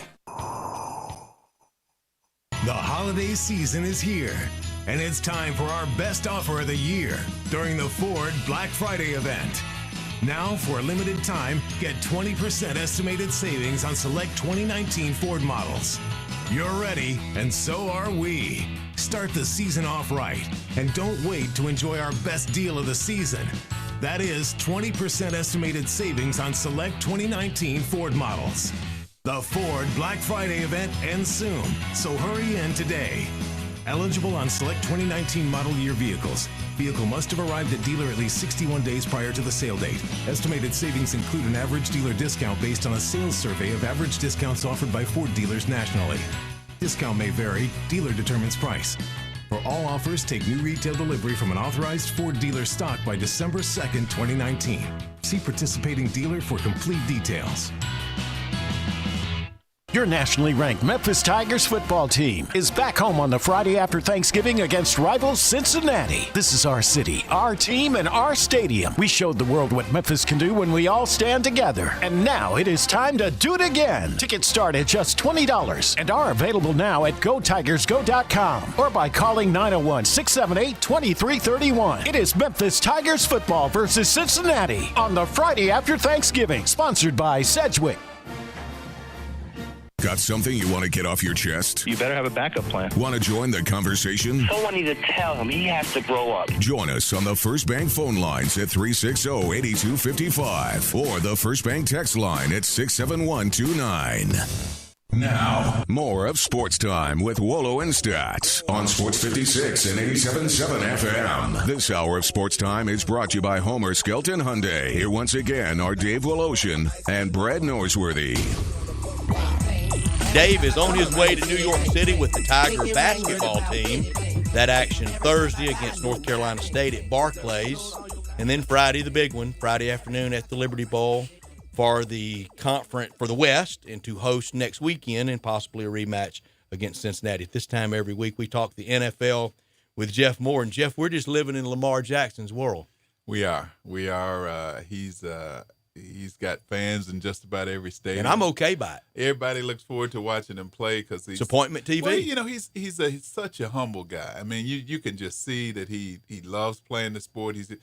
He's not overwhelmed by it. He's not his head's not swollen. His teammates love him. He loves his teammates, and he leaves it on the field. I mean, he's a competitor. I mean, my goodness. I mean, you see that great run he broke, and he's frustrated that he didn't score. I mean, he is. Just refreshing to see that kind of talent. And you knew we were going to get this type of quarterback that could do both, and especially with the rules now that you can't splatter the quarterback anymore, which is good. Because they sell a lot of tickets. I think we're going to see more and more of that type of quarterback. Well, it'll be interesting to see. I mean, a talent like his just doesn't come out very often because he's not only got a good arm he's demonstrating, but he's just incredibly fast and quick. And he just, even when he's in the pocket scrambling, he just never loses control. I mean, he's looking downfield. He's gauging his distance between the defensive linemen.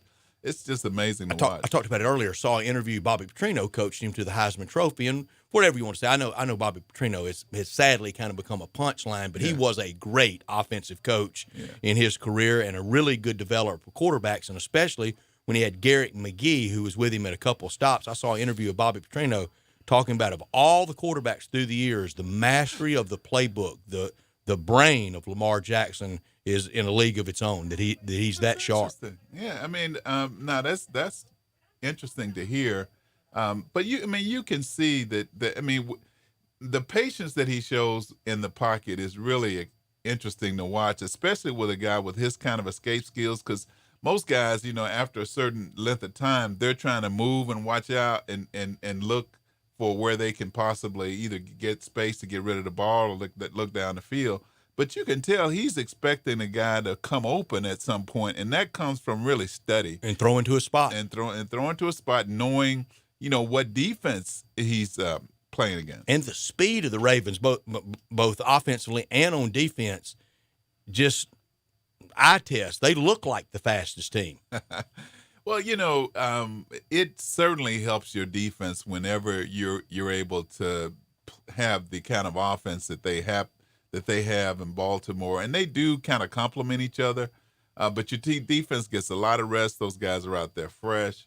They're watching, they're learning, they're seeing what their team is doing, and it just inspires them to play that, because defense is about technique and scheme and effort, and you get that when your offense is playing the way he's playing. Speaking of defense, it's the Patriots, and they're living off their defense. It's a defensive-driven team this year.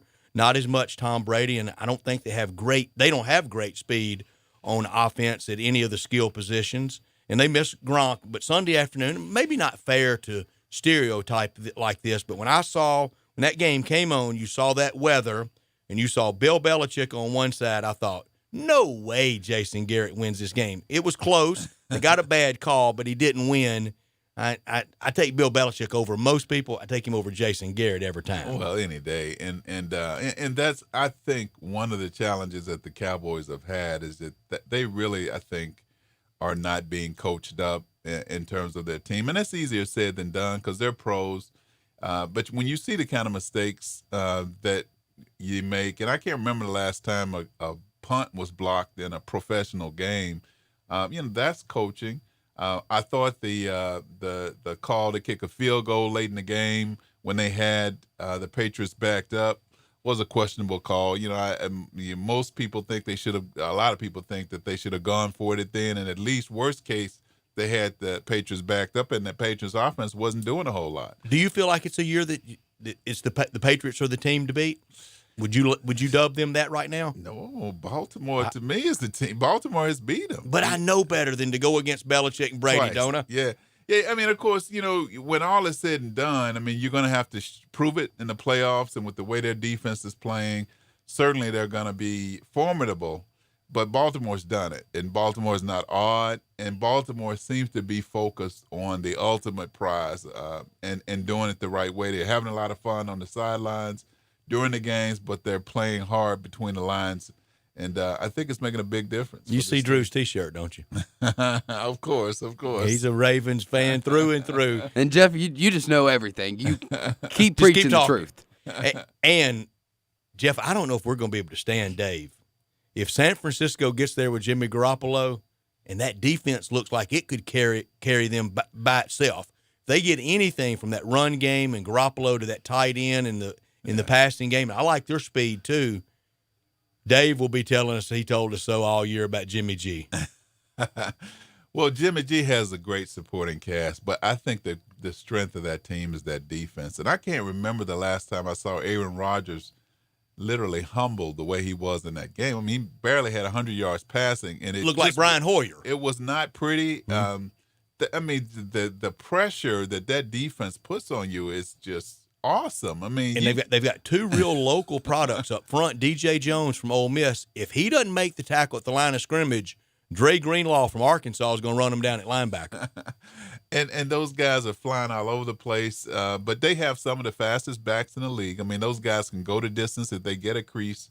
And Kittles is just showing that he's just an exceptional the new tight Gronk. end. Yeah, he really is. I mean, and I like their play calling. I mean, they really are creative in their offensive approach. Yeah, I mean, it's great to see Jimmy G playing so well because, I mean, it appeared that he was early in the season that it was taking him a little time to get comfortable after that off-season knee surgery. It could be a rematch of Super Bowl 47 down in New Orleans. The Ravens got San Francisco that day. Colin Kaepernick with a pretty frenzied comeback, almost completed at the end to Michael Crabtree. But it could be Niners-Ravens in Miami first Sunday of February. I think those teams are really the teams that are playing the best week in and week out. But, of course, the Niners, they lost to Seattle, and they still have to deal with Seattle in that division. So could even drop to wild card. Yeah, they're going to get tested. But I think, this team appears to be a young team that's improving, and they have a lot of talent on both sides of the ball. So it bodes well in the regular season. We have to see how those guys can perform in the playoffs. We referenced them some. How does this year end for the Cowboys?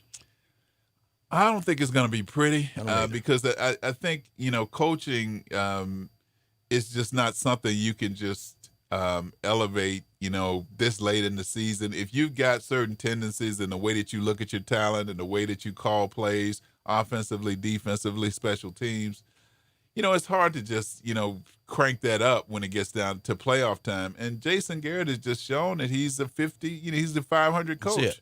And the talent is there. There's no question. I thought, in this game against the Patriots that they really had a chance. I mean, they came out, they seemed to be moving the ball well, and their defense was holding the Patriots under some really adverse weather conditions. But you just can't make the mistakes in a block punt. That type of thing can just hurt you. And I've just seen too many instances where the Cowboys came out and they weren't ready to play. And how come they don't they don't rely on that run game? I mean, late in the game it was pass. I mean, they got down. I think they were 2nd and 7, and it was all passing from there. Almost like they forget Elliott, and they forget that what I thought was a great offensive line. Well, the rhythm of that offense just does not seem to be consistent, especially against teams with winning records. I mean, the games that they've won have been against teams that haven't won anything, and unfortunately, that's not going to get it done as you get into playoff territory. I thought they got some bad calls with the tripping calls. I mean, I just never could see that. And the NFL's now said sorry. That's part of the game. What's that get you? Yeah. I mean, that's part of it. You still got to overcome that. This team is just underachieved. And when you see a team with that kind of talent underachieving, you have to look at the coaching staff. Yeah, and I just want it sounds like they're going to try the Lincoln Riley thing, and you just wonder what the time frame is for that for Oklahoma to get somebody in there, or have to be kind of forced to just hire an interim type coach, somebody off the staff. And for Jason Garrett, does he coach again? Does he get retread another shot somewhere? Is he enough of an NFL lifer for that? Well, it'd be interesting to see what his desire is after being with that organization so long as a player and as an assistant coach and as a head coach to want to go to another team. I don't know that he's going to be a guy who a lot of teams are going to have a high regard for because he hasn't won anything. But we'll just have to see. Yeah, it'd be a tough sell to your fans if you're real close, because he's had teams real close and he hadn't been able to get there. Yeah, and a lot. I mean, your staff, your coaching, that's just part of the equation. You got to have to be successful. You just got to have that part covered. The Raiders, just when we start kind of getting a little bit excited about them, they go to New York and get blasted by the Jets. And Carr, he just can't. He's not very good if it's a little bit cold and a little bit wet. That was the surprise of the weekend for me, Brett. I mean, I just did not see that coming. I thought the Raiders, with the way that they've struggled, but then started to seem like they were getting on a good rhythm offensively, defensively, I thought that'd be a W for them, and they would continue to challenge for that division. they're just one game back, so they still got a chance to right that wrong. But that was a big surprise that they could only put up 3 points. Who wins the AFC South? Houston is the leader right now. They're 7-4, right on their heels. Indianapolis at 6-5. The Titans at 6-5. The Titans and the Colts play this weekend. It's a tightly compacted AFC South. Who comes out? I like Houston. I just think Deshaun Watson is the best guy at his position in that division.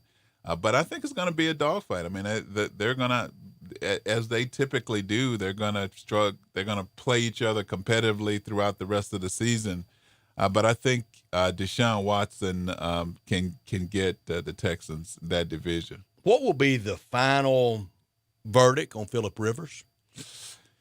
Great regular season career, great competitor. I think he's got a chance to be a Hall of Fame quarterback. He's put up some big numbers over the years. It's very Dan Faucian, isn't it? It is. But Dan is in there. I mean, and he's put up some big numbers. He's a great ambassador of the league. Players love him. He gets along well, even though he's pretty feisty during the game. Did you see the profile that he's the number one trash talker, but never vulgar, never curses, never personal, but he never shuts up. And he does it all in fun. I mean, and you don't hear about him getting into a fight with anybody or anybody trying to hurt him, because he does it in fun. It's just adding a layer of fun to the competitive nature of the game, and you don't see that at the quarterback position very much. And the Saints, they were so close last year.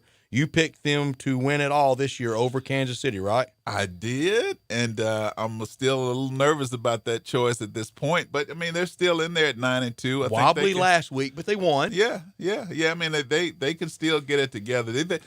I've been surprised that they've been a little bit inconsistent offensively, and that's that you just don't see that from Drew Brees, Sean Payton type offense, that there would be inconsistent. But I mean, Michael Thomas is leading the league in receivers, and they're gonna be okay. But I'd like to see them be a little more consistent. They play the night game Thursday, 3 games Thursday. Bears at Detroit in the 11:30 game, and then the Cowboys hosting Buffalo, and then Atlanta hosting New Orleans. I like all the game on the college game, and I'll be at the college game Thursday night. You said with your family, you're going to have about 30, a lot of food, and a lot of football. Absolutely. It's going to be great. And I tell you, that Buffalo-Dallas game is interesting, because Buffalo is playing good football this year. They make the playoffs, don't they? You hadn't seen wild card? Yeah. That's about the only tight. way. I mean, but there's a lot of teams at 6-5, but right now they're right up there and in a good position for the playoffs. And every year they'll show the graphic of the Lions' record. I think in all our minds is, the Lions dominate on Thanksgiving. No, they don't. It's about 500 historically, isn't it? It is. They're a competitive team, but they just can't seem to get over the hump. It'll be interesting to see how they play the Bears. They always play each other tough. I like that. I like those games on all day. For me, it's largely kind of background noise. It is background, yeah. And for a lot of people, because you're visiting and eating. But I like the 11:30 kickoff on Thursday instead of the normal noon. Get it started early, and sometimes you have some really wild games. The note about the Lions, they've led at some point in every game this year and got 3 wins to show for it. That's hard to do, isn't it? To only close it out 3 times. Well, I mean, that speaks That's to the Lions. defense. That speaks to offense. Of course, they're missing one of their best players. Matt Stafford's hurt. So, they started out really strong, but when he went out, this team just took a couple of major steps backwards. Dave's Bears are not completely toast yet. They're 5-6. They got that win on the road Thursday, and then that long break, and then a lot of ifs here. If they had the hot December, they could squeeze into a wild card. Yeah, the NFC. They need somebody to collapse, like the Vikings. They do, and of course, because the NFC East division is so weak. I mean, the leading team only one team coming out. Yeah, so they'd have it's going to be tough with Minnesota and Green Bay being at the top of the heap at 8-2. But we'll have to see what happens with Matt Stafford out. It's going to be interesting to see. I don't know if they play Detroit again, but the Bears defense is the only thing they can speak of. Although Trubisky played decent this weekend. A little better. Not a lot of creativity from Nagy there, but if the Bears lose Thursday morning, Dave will completely trash them next week because they'll be out of it with 7 losses. Because right now, Minnesota 8-3, they would be in the last wild card. It's going to be 2 good wild card teams in the NFC. Jeff, enjoy Thursday with family and friends, and we'll visit next Tuesday. And thank you very much for everything through the year. Thank you, Jeff. Absolutely. Really Happy appreciate Thanksgiving to you. Thank you. Jeff Moore talking the NFL with us every Thursday, and we so appreciate it. I want to tell you about Williams Equipment and Supply. They're the number 1 compact construction equipment in the Mid-South, locally owned, homegrown, and they've represented the Bobcat Company for 50 years. Bobcat, the industry leader in compact loaders and excavators. Drew, you're really buttering up to Jeff. You liked everything he said about your Ravens. Oh, exactly. Everything. I mean, for the last 3 weeks, I've just been sitting back here smiling when he talks. Just let him talk. Keep on preaching there, Jeff. Williams Equipment Supply, the largest compact equipment dealer in the Mid-South with 9 great locations. They've had the largest inventory of equipment, attachments, and parts, the largest compact rental fleet, and the best technicians and the most locations. Let Williams Equipment put you in the seat of a new Bobcat loader or excavator today. For more details, call Cody Bumpus, the North Mississippi Bobcat Specialist. Cody's cell is 901-508-8739. And in Memphis, Sam Watson, he's the Bobcat Specialist in Memphis, 901-326-6429. Williams Equipment Supply, the largest compact equipment dealer in the Mid-South with 9 great locations. We come back, we close out hour 2, and we got some thoughts of our own about Mizzou and the NCAA. Dave in New York City with the Tigers for Tigers and NC State on Thursday. He'll be back home on Friday for Tigers at the Liberty Bowl against Cincinnati in the biggest game in Tiger football history. You're listening to Sports Time with Wolo and Stats and Drew Baird on Real Sports Talk, Sports 56, 96.1 and 87.7. Sports 56 now has 2 FM homes. You can now find Real Sports Talk on 96.1 as well as 87.7 on your FM dial. Soul Fish Cafe has done something that no other business in the history of Memphis has ever done. They won 3 different categories in the Memphis Most. They won it for the best catfish. We all know that's the best catfish, and you can get it fried like everybody does, or you could get it, if you wanted to, grilled or blackened. It's the best. Everybody says it. Then there's seafood. We know about their beautiful shrimp. You can get those fried. You can get them grilled. The shrimp tacos are terrific. Memphis Most, best seafood. Then there's soul food. Yes. A 3rd category, soul food. Their veggies are unbelievable. They've got this sauerkraut sausage Cajun dish that is amazing. I love the cucumber salad. Everything is always so fresh. And now, you know, there's 3 locations with a 4th one coming to Wolf Chase soon. The original Cooper Young, the Shops of Forest Hill Irene, and, of course, the newest in East Memphis. That's on Poplar, just east of Perkins in the old Wolf Cameron location. They're the best. You said it. They're Soulfish. Come to Holly Chevrolet in Marion to take advantage of end-of-year savings. Right now, save over $9,400 off MSRP on the strongest, most advanced Silverado ever. The all-new 2019 Chevy Silverado Double Cab LT Z71 All-Star Edition. Or get a great deal during their Black Friday sales event. Take 20% off MSRP on select 2019 Traverse, Impala, Malibu, Cruise, and more. Stop by today and check out Holly's large selection of new and pre-owned cars, trucks, and SUVs ready for you to enjoy. And at Holly Chevrolet, it's a no-pressure, no-hassle environment. As a matter of fact, there's no Badgers. And never pay a dock fee. Find new roads at exit 14 off I-55 in Marion, just 15 minutes from downtown Memphis, and online at hollychevrolet.com. 2019 Chevy Silverado Double Cab LT Z71 All-Star, stock number N3607. 20% off MSRP on select models only. All discounts, rebates, and incentives are included and applied. And must qualify and finance with GM Financial over 2005 on the original product. Prices don't include tax, tag, title, and registration. Take delivery by Louis 3019. See dealer for details. Did you know nearly 40% of men under 40 and over 75% of men over the age of 40 experience sexual performance concerns? At the Memphis Men's Clinic, their experienced physician performs a comprehensive evaluation that determines which specific issues may interfere with your sexual performance. These issues can vary and range from anxiety to medical issues, low testosterone, or erectile dysfunction. The Memphis Men's Clinic has evaluated hundreds of men of all ages over the years and reestablished a normal sexual life. The Memphis Men's Clinic will work aggressively to resolve issues and allow you to restore your sexual health and overall well-being. That's the Memphis way. If you're 20 years old or 90 years old, come and get cared for the Memphis way. Treatment that's based on your specific needs after a professional clinical evaluation by their experienced board-certified physician. Call the Memphis Men's Clinic today at 901-443-0475 or visit memphismensclinic.com. Hi, friends. Bill Russell at Russell Brothers Jewelers, and this will be my 52nd Christmas offering the finest gifts of jewelry you can find anywhere in Memphis. Whether she's giving you hints about what would make her happy, or whether you're going to surprise her this year, let me invite you to join the thousands of Memphis men who have been putting beautiful gifts from Russell Brothers Jewelers under the tree for decades. Come see our wonderful selection of the finest gemstones, diamonds, sapphires, rubies, emeralds, and all the rest. Put them in rings, pendants, bracelets, and earrings. Let your imagination go and think inside that box, the Russell Brothers box. Like I said, we have a huge selection, but if you don't see what you're looking for, we specialize in custom design just for her. At Russell Brothers Jewelers, we take great pride in offering the very best to our customers, the very best in beauty, the very best in quality and value and service. Come see us at Russell Brothers Jewelers and let us help you be the very best Santa you can be. Russell Brothers Jewelers, 4646 Poplar at Perkins. Starlight Lounge presents An Evening with the Progressive Box. Adios, old friend. Yeah, I've got no secrets and no regrets. Well, a lot of regrets, but the point is I've got nothing to hide. Kind of like the way Progressive shows you their competitors' rates. You gotta put it all out there, baby. Excuse me, miss. Does this heart belong to you? Would you like it anyway? Progressive Casualty Insurance Company and Affiliates. Comparisons not available in all states or situations. Prices vary based on how you buy. Mid-South Power Distributors is your source for all things diesel.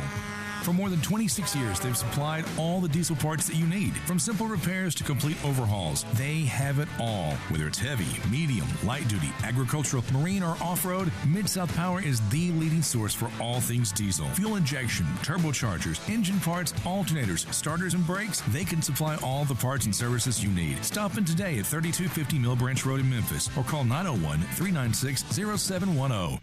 Now, more of Sports Time with Wolo and Stats on Sports 56 and 87.7 FM. This hour of Sports Time is brought to you by Homer Skelton Hyundai. Here once again are Dave Woloshin and Brad Noseworthy. Well, Mizzou got their long-awaited decision, and as I referenced earlier, at SEC Media Days back in July, a lot of the Mizzou officials that were there and Mizzou beat writers and media, they all thought that a favorable decision could come while we were there. Really thought it would kind of be the bouquet, the little prize for being so compliant and so agreeable with the NCAA. They almost persuaded me into believing it, and I don't know why I did, because I know how this group runs. Look, most people are sick to death of the constant NCAA talk around here, and just nobody's going to defend them. I mean, you're not charting any new waters out there in the constant criticism of them. It deserves it. It's a group that deserves it. Mizzou did everything known to an institution to do. They even, with their compliance department, they turned in stuff the NCAA would have never found on their own. Kind of ratted on themselves, and self-policed in the name of to be a good member of the NCAA. And look what it got them. Drags out all season long into the last week of the year.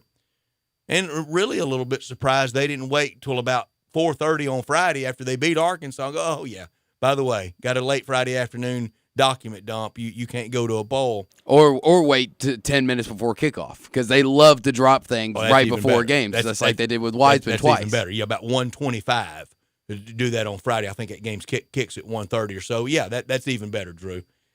And if you don't comply, if you're not agreeable, then it's lack of institutional control. You're a member in bad standing, and you don't want to be that, because we can move to town and really wreak havoc on you.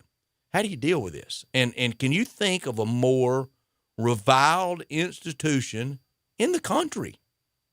No, because with most organizations that is a governing body, there is a right way to handle situations, and then there's a wrong way to handle situations. There's a way to handle a situation for a favorable outcome. There's a way to handle a situation where it's probably not going to turn out too well You're at the for mercy you. of the court. Yes, but with the NCAA, 1 second you try to fight them, they bring down the house to say, how dare you try to fight us? You comply with them, give them stuff they didn't even know, and they bring down the house saying, how dare you be nice to us? How dare you do our jobs for us? I mean, it's how dare you regardless of what you do. It's the bully on the playground that you can't play nice with. You can't ever figure, no matter what you do, he's going to be mean. He's going to keep pushing your face into the sandbox. So therefore, you might as well just stay away from him. I mean, there's nothing you can do to change the NCAA's attitude and what they ultimately do, regardless of how you react to it. It's just impossible to deal with them. And it's almost, and for anybody out there that wants to think, well, just don't cheat, don't break any rules. With all the amount of rules that the NCAA has, it is virtually impossible not to break a simple rule by the NCAA's rule book. It is impossible. The rule book, it's too many and it's too duplicative, and you're going to run afoul. Much lighter story. Once again, semifinalist for the Hall of Fame, for the Pro Football Hall of Fame in Canton, class of 2020. There he is again, Isaac Bruce. Alphabetical order. Here's the list: Steve Atwater, Carl Banks, Rondé Barber, Tony Boselli, Isaac Bruce, Leroy Butler, Alan Faneca, Torrey Holt, Steve Hutchison, Edgerrin James, John Lynch, Clay Matthews, Sam Mills, Troy Polamalu, Simeon Rice, Richard Seymour, Steve Tasker, Fred Taylor, Zach Thomas, Hines Ward, Ricky Waters, Reggie Wayne, Patrick Willis, Darren Woodson, and Bryant Young.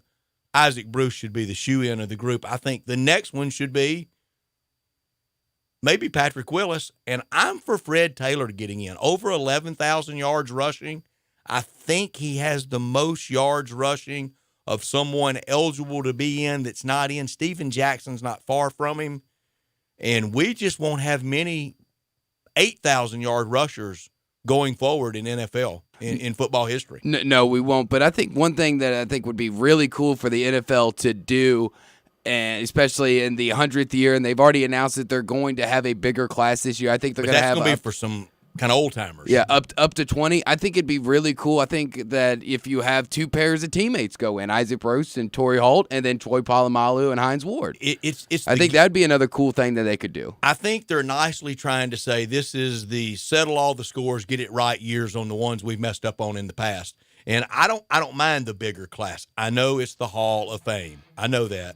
Come on, Brad. It's not the Hall of Good. Come on. Yeah, I know that, and I don't see one thing wrong with more and a bigger class. But if it's just one person goes in, it should be Isaac Bruce. It should have been a long time ago. But, Brett, if we let everybody in, we might as well let them all into the pearly gates of heaven, because that's what we're doing here. That's how everybody hacks when they're Hall of Fame voters. Gabriel not blowing his horn in Canton, out by that interstate, by that stadium. That's only in But that's how seriously they all take it. Boy, they do. And I want to keep, not everybody on that list should be in. And I could go through it again and find, I don't think Steve Tasker could be in. I know he was a good special teams guy, but I don't think he should be in. Third and final hour coming up, Bo Marchant to start it off. Then our Friday football forecast from First National Bank and Trust. Steve Earhart at 5:30. We'll wrap it up with Taco Bell Crunch Time. You're listening to Sports Time with Wolo and Stats and Drew Barrett on Real Sports Talk. Sports 56, 96.1 and 87.7. The folks at Homer Skelton Hyundai want to say thank you. Thank you, Memphis, for another spectacular year. They set records, but I can understand why. You think about the product. Where else do you get a 10-year, 100,000-mile limited powertrain warranty? That's what you get on every new car at Homer Skelton Hyundai. Oh, and thank you again for the 11th straight year, the #1 certified pre-owned car dealership in all of Memphis. It starts with that product, but then it goes to the shopper assurance. Where else do you go where you get transparent pricing, flexible test drive, take the car for a couple of days if you want, streamlined buying process? You're not going to be there all day, in and out. And then, and I have not seen this anywhere else, the 3-day worry-free exchange. You buy a new car, if you've got any buyer's remorse, you've got 3 days to change your mind. Just get on Lamar, take it into Mississippi, the first exit's Craft Road, turn left, and go see Chris True and all the gang at Homer Skelton Hyundai. The Man Cave sales happening now at Family Leisure. 3-piece theater seating sets, only $9.99. Massage chairs, starting at $6.99. Pool tables, now at $14.99. And shuffleboard tables, well, they start at $19.99. Still need to close your pool down? Call Family Leisure to get on the schedule. Mention this ad, $20 off. Complete your Man Cave today at Family Leisure. Whitten Road at I-40, where family and fun come together. Pop the top on your next party. 34 North Cocktails. Available in Memphis now. Great for football grove parties, around the hunting campfire, and when you get home, entertain friends. Pop a premium can of Barrel Thief. Tastes just like an old-fashioned Barrel Thief made with aged bourbon, bitters, a hint of orange, a touch of vanilla, 15% ABV. Then, for you vodka lovers, try Sneaky Pucker, a refreshing lemonade premium vodka cocktail, 12.5% ABV. Made with super premium vodka, lavender, simple syrup, and lemonade. Delicious and smooth. Let the party begin with 34 North Cocktails. The Christmas cheer is in the air. Santa Claus is still alive and well. Gateway Tires is teaming up with Toys for Tots. We want to see some smiling, joyful faces on all the children this Christmas season. So talk it up, Toys for Tots, and spread the word and make a difference this year. Give 1 toy or 10. We are thrilled for your tremendous love and generosity this year in making a difference in a child's life. Drop off your Toys for Tots at Gateway Tires till December 20th. All DeSoto and Shelby, Memphis metro locations, and also Oakland and Atoka. One thing I really admire about Central Barbecue is their commitment to quality. Then why do they let you do their commercials? I'm talking about their food. Everything is prepared with devotion to taking the time and effort to create perfect barbecue. Oh, I know. That's exactly why I was wondering why... They're not kidding with that slow-smoked Memphis-style slogan. They smoke their pork for 14 hours. Do they have to? They do if they want to be the best barbecue in Memphis, and they are. And yet they let you just throw together... There's nothing better than Central Barbecue because they care. Except apparently about their radio ads. Napa know-how. Just in time for the holidays, select Craftsman tools are now available at Napa. Celebrate with a Craftsman 20-volt cordless impact wrench kit for just $149.99.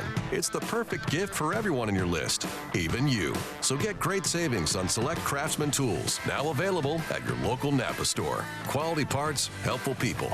That's Napa know-how. Napa know-how. At participating Napa Auto Parts stores while supplies last. Offer ends 12/31/19.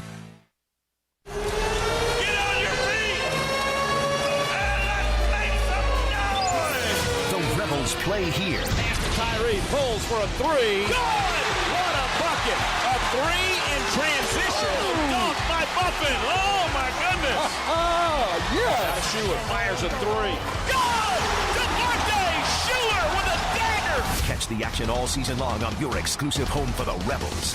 Sports 56, 96.1 and 87.7 FM. We are Sports 56, WHBQ Memphis, WIVG-FM Tunica Memphis, and WPG-FLP Memphis, Flynn Broadcasting Stations.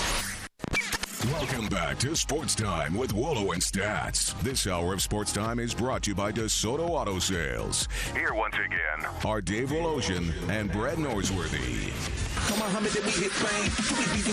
Bo Marchant from collegetopro.com joins us now to talk the NFL. Happy Thanksgiving, Bo. You ready? I'm ready. You ready to now with all that running you do, you got to burn off a lot of calories. Are you a voracious eater? Can you put it away? You know, I can't put it away, but it the older I get, the more it wants to stick around my waistline. Yep. So yeah, as we're talking right now, I argued I fought myself to try to eat healthy here in Akron, and I had 2 hot dogs, 2 cookies, and a hot chocolate. Oh, you're at Maction tonight, huh? More Mac action, and but ready to talk NFL, man. There's a lot going on. There's a lot going on with NFL, and there's a lot going on with the team you cover very closely, the Pittsburgh Steelers.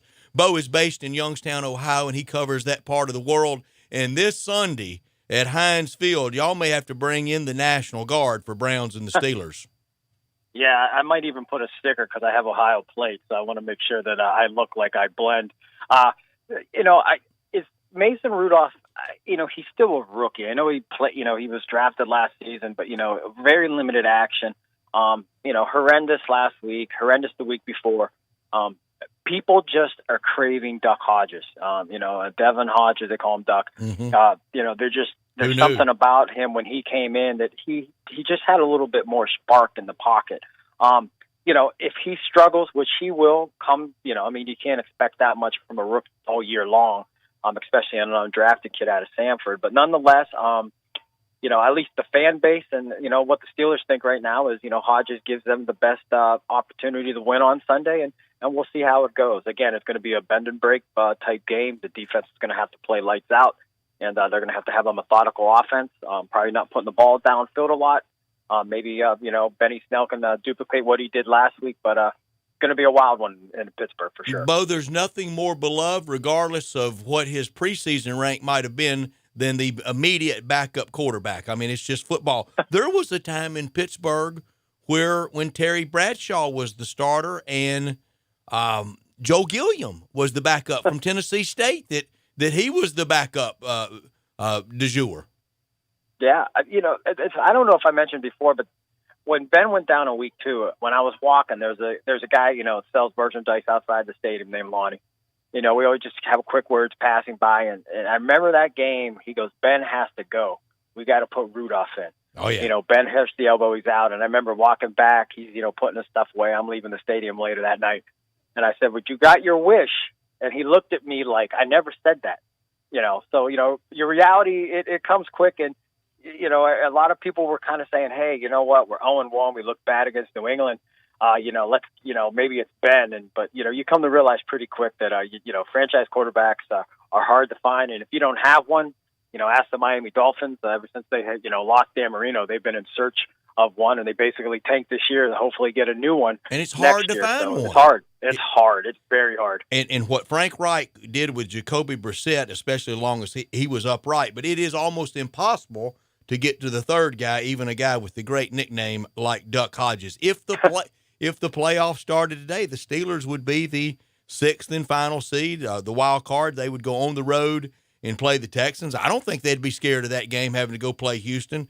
Then they would have to run into Baltimore, and they'd probably getting scared of that. Yeah, that's one of the ones you don't want to run into. The Texans, me, the Texans, I throw them in with, the Carolina Panthers and the Tennessee Titans. They're 3 teams that, I like to see win. I have no qualms with, but it just seems like right when I get excited, I'm ready to put all my money down on them. They let me down. So, so far, Texans are holding true. And, they had a big win last week. And, and I wanted to text you last week, but, with typical, River Ron. I mean, they get blown out at home 2 weeks ago, and then they take the Saints to task the next week. Should have won. That's the thing that drives me nuts. I mean, how do you get blown out at home, and then you go to New Orleans, and you're there to win the game? It's just too inconsistent for me. I think they're 5-5, 5-6. So it's just one of those things where it's just such aggravation. And for me, you just can't put your heart and soul in it. You really can't, because they're not consistent. They're not consistent, and you're right about the Titans. Another team that got lucky with a backup quarterback that had been a starter previously and kind of the go-to guy in Miami. It just didn't work out for Ryan Tannehill, and they had to go to him. He's just better than Marcus Mariota, and they're going to have to move away from him. Yeah, I mean, I'm not going to lie.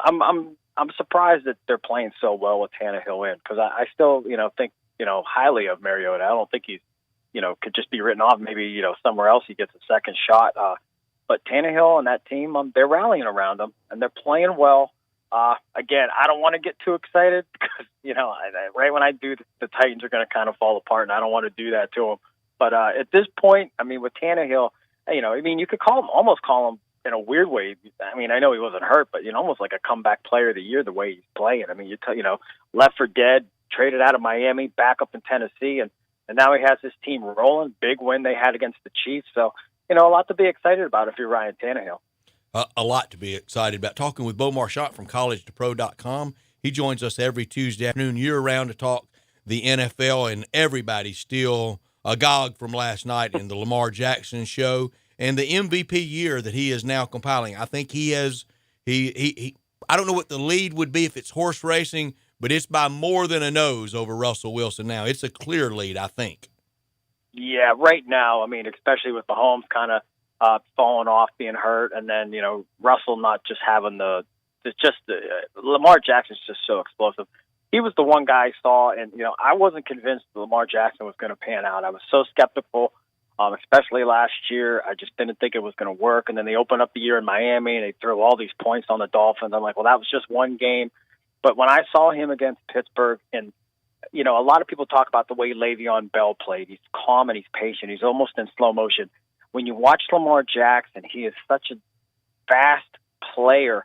But when you watch him before the player, as the play's going on, it's almost like time stands still for him. And there's certain guys you watch in games, and I can say I can't remember watching a game where I was like just more impressed by one individual than I was Jackson. The way he held his, in the pocket, he was calm. Even when he breaks out of the pocket, he's so quick. But it's, a little bit of that Le'Veon Bell. It's calculated. He's already, he knows where he's going 6 steps before you know where you're going, and I think that's what makes him so successful.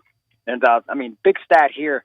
They have 386 points on offense. Last year, as an offense, they had 389 after 16 games. It just shows you where this offense is at. So they could stop now and be 3 points where they were last year, and they still got 6 more weeks to go. So pretty exciting stuff for the Ravens. And it doesn't cast Joe Flacco in a favorable light, and especially with how he looked this year with the Broncos. He's going to look back at that, I think, a year and look at those pictures of him in a Bronco uniform, and it'll look like Franco Harris in a Seahawk uniform. Yeah, well, what I was thinking about was, has any GM ever left their team with a parting gift, like Ozzie Newsome did in his last pick in the first round to take Lamar Jackson? In Ozzie, we trust. Drew and I were talking about it earlier. I mean, could he go back in the Hall of Fame a second time as an executive? They should. I thought about that myself. I'm like, he should. You can't argue the results. And you talk about Hall of Fame type guys that he, brought on before. After another. I think you have Ray Lewis as your all-time great on defense, right? I do. All time. That's one. You got Ogden, you got Ray Lewis, and it wasn't a long. It was a Ed long Reed, tenure, but McAllister. Yeah, Ed Reed. Yeah, these guys, Terrell Suggs. A ton of players. But Lamar Jackson, the Ravens, they're rolling. I'll give you a name, and this was an Ozzie you trust. He was just kind of a plugger in the NFL. From Alabama, Jarrett Johnson at nose tackle, kind of playing inside. Yeah. And then didn't Baltimore have some Ted Washington years or Gilbert Brown years? Did they have either one of those big guys in the middle? Well, they had Nada. They had Nada in the middle. That's who they had. Yeah, they had Nada. Yeah, and Haloti was fantastic as in his own right. So. Yeah, and they always seem to have that big guy in the middle, and Drew likes to bring up, but for injury, Todd Heap. Oh, Todd Heap was fantastic. You talk about a guy that maybe we don't talk about enough. Todd Heap was one of the best during his time. And he was perfect at that offense. Not a lot of big downfield threats, but he was the focal point of the passing attack. Push Jamal Lewis along and watch that team go. And Matt Burke, and I thought he got good football out of Michael Orr. Michael Orr won a Super Bowl with him.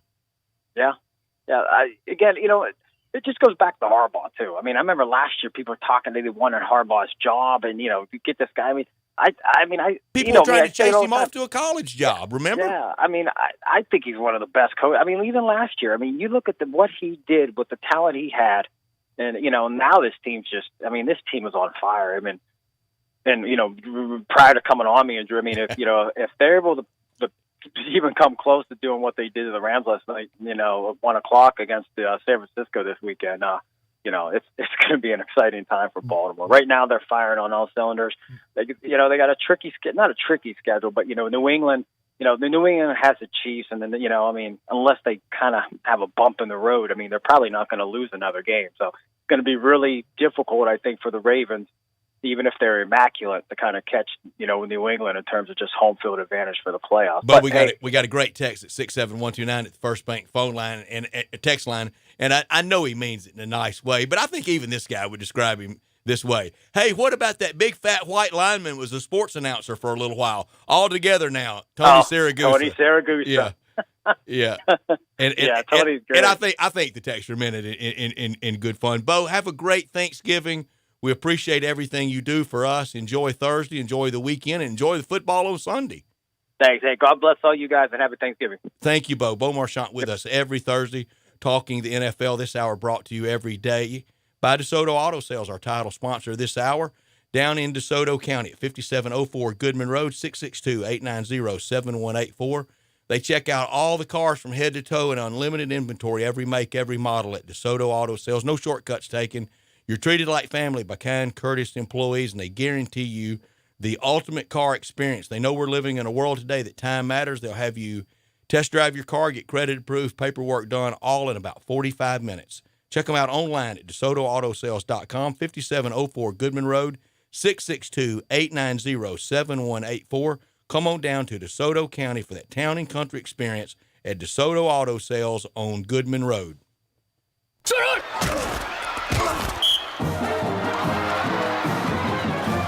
Time for the Friday football forecast from First National Bank and Trust, a division of First National Bank of Eastern Arkansas.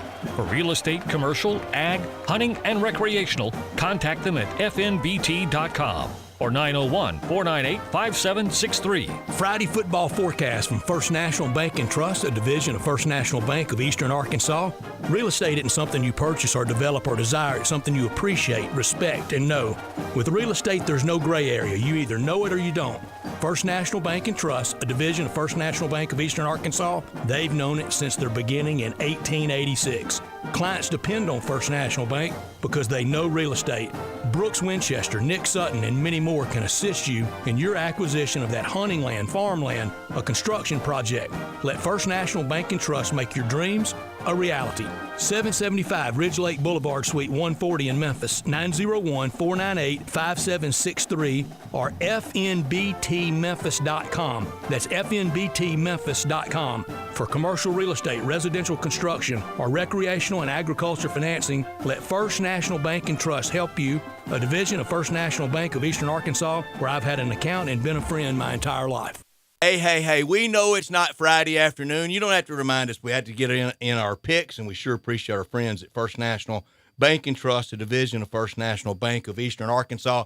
Dave leading now on the year by one pick, 63-66 on the year. He leads me by one at 62-67. Drew at 58-71. A big week, and you can get right back in the mix. Mostly college this week. We have some pros, and we need to get started on it. Thursday night, Egg Bowl, battle for the Golden Egg at Davis Wade Stadium. Mississippi State, 2.5-point favorite over Ole Miss. The visiting teams won in 15, 16, 17, and 18. Only one team can keep that streak alive, and I'm going to go with it. Ole Miss wins the game in a low-scoring affair, defensive affair, 20-17. Give me Ole Miss plus the 2.5. They win 20-17. Dave takes State and lays the 2.5. Drew? I'm going to take Ole Miss plus 2.5. With you. I think they win outright, keep the road team winning streak alive. With Mississippi State, I'm not really sure what I'm getting on either side of the ball. Are you sure on either side, really? No, I'm not sure. But, well, at least with Ole Miss, I know what I'm getting. I think I know what I'm getting in John Rice Plumlee. Yeah, no great receiver on either side, mostly run-oriented for both teams. I think it'll be a whole lot of Kylan Hill and a whole lot of John Rice Plumlee. Next game, Friday afternoon, 1:30 at War Memorial Stadium, Mizzou, after not getting any relief from the NCAA, 10.5-point favorite over Arkansas, just wanting this nightmare to end for the Razorbacks. Give me Mizzou. I'm going to lay the points. Barely get there by 11 by the half. Mizzou wins 28-17. Dave takes Mizzou as well. We're going to have a show sweep because I'm also taking the Tigers, even with nothing to play for. It's not like Arkansas. I mean, they have motivation. Senior day, I guess. Bring your own motivation in the game. But even with nothing to play for, Mizzou is still a 11-point team, a better team. So give me Mizzou. Sure. They probably win by 20. Show sweep, group lock overall this year. Group locks 10-10. We're not going to let Gabe Kuhn play with us anymore. He's a professional. He was great last week, 13-7 when he's picked games with us on the season, 8-4 on college, 5-3 on the NFL. Gabe has been terrific. John's been good. Austin Eldridge has been good when he picked with us. When we let him just come in and pick, they pick great. Next game. I mean, anybody can do it for 1 week. Try putting it together all year. Do it over 129 games like we've picked so far. I've had a 9-in-1 week too. So even a blind squirrel finds a nut every now and then. Every now and then. Friday afternoon, Tigers 9.5 over Cincinnati. Tigers big, 38-13. Get there easily and set up the rematch the next week with Cincinnati. Dave takes the Tigers. Do I sense another group lock? You do. Tigers big. Tigers win by, I called last week 28. They won by 38. So I'm going to stick with 28. They win by 28. Very good. Saturday morning at the Big House, time for Shea Patterson to have his career moment, his Michigan man moment, and for Jim Harbaugh to finally slay the Buckeyes. I think they do. I agree with Bruce Marshall from the Gold Sheet. He picked Michigan outright. I pick them as well. Michigan wins and turns the college football playoff into upheaval. 24-23, Wolverines over the Buckeyes. Dave takes Ohio State. He says they will barely get there over the 8.5, but get there. Drew? Ohio State gets there. I'm taking Ohio State. They win for the 8th straight time. I think they win by 2 touchdowns. It's not even really that close. Iron Bowl Saturday at 2:30 on CBS at Jordan-Hare Stadium. Auburn won there 2 years ago, really easily 2 years ago, in a big manner over Alabama. Bama 4.5-point favorite without Tua, with Mac Jones. Mac the Knife gets there. Mac the Knife gets there too. 42-17, Bama over Auburn. Dave takes Bama also. I'm taking Auburn. It's on the Plains. It's always crazy in the Iron Bowl, especially on the Plains. Give me Auburn. I'm not sure if they win, but if Alabama does, they only win by 3. Goalposts come down? No. I don't think they ever They should. didn't even tear the goalpost down after the kick 6. They ran out on the field, and they covered the field 2 years ago, but goalposts didn't even come down after kick 6. Tennessee, bowl eligible. They will go to some bowls Saturday afternoon, 3 o'clock, 21.5-point favorite over Vandy. Dave takes Vandy. Drew? I'm taking Vandy to cover. I'm not going to call Vandy to beat Tennessee for the 5th straight year and for Derek Mason to finish this season on a high note. I want to, but I think Tennessee's just playing too scrappy, too good right now. They win, but not by 21.5. Give me Vandy to cover. Tennessee gets there. Vandy's quit. Tennessee 38-3. Saturday night, rematch of the 7 overtime affair last year. LSU 17.5-point favorites at Tiger Stadium over Texas A&M. Dave takes the Aggies. I think he's taking Coach Dickey there. I take LSU, and they get there with the points, by the points, 45-17. Drew? LSU easy. LSU easy. College football lock. Dave, we have the same one, and it was independent of each other. We both have Washington laying the 6.5 over Washington State. Would you go the rare group lock on college football lock? No, because I got one that I do like. I'm going to take Kentucky minus 3.5 at home against Louisville in the Governor's Cup.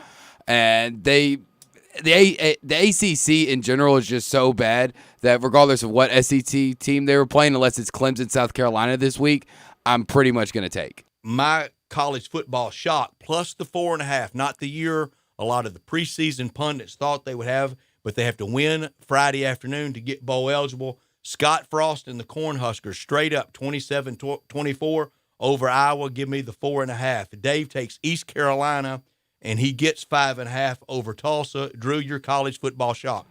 Now, after saying I would take the SEC over the ACC in any matchup this week, and I'm going to take the Rambling Wreck of Georgia Tech plus 28.5 at home against Georgia. Georgia wins outright, but I don't think that I don't think they've beaten anybody by 29 points in the last 10 weeks of the season. So you get the Rambling Wreck in 28.5? Yeah.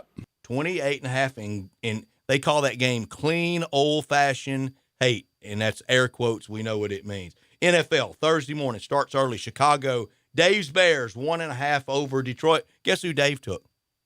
Detroit? No, took Chicago. Oh, really? I took Detroit. Lions win 23-20. Your pick, Drew. I'm with you. I'm going to take Detroit. Thursday afternoon, 3:30, Dallas minus 7.5 over Buffalo. Buffalo straight up. The Cowboys, I think, are about to come undone. Buffalo wins 24-23. Dave takes the Cowboys and lays the points. I'm going to take Buffalo plus 7.5. I think Dallas wins, but it's closer than a touchdown game. 7:30 Thursday night. I won't even know what's going on because I'll be plenty busy with the Battle of the Golden Egg in front of me. But the Saints, 6.5 on the road against the Falcons. Give me the Falcons in the upset, 28-27. Dave takes the Saints. I'm with Dave on this one. Give me the Saints and Drew Brees. Sunday afternoon at noon, Baltimore minus 4.5 over San Francisco. That's easy. Baltimore 28-17 over San Fran, making it long cross-country trip. I don't even need to ask you. You take Baltimore. That's group lock, right?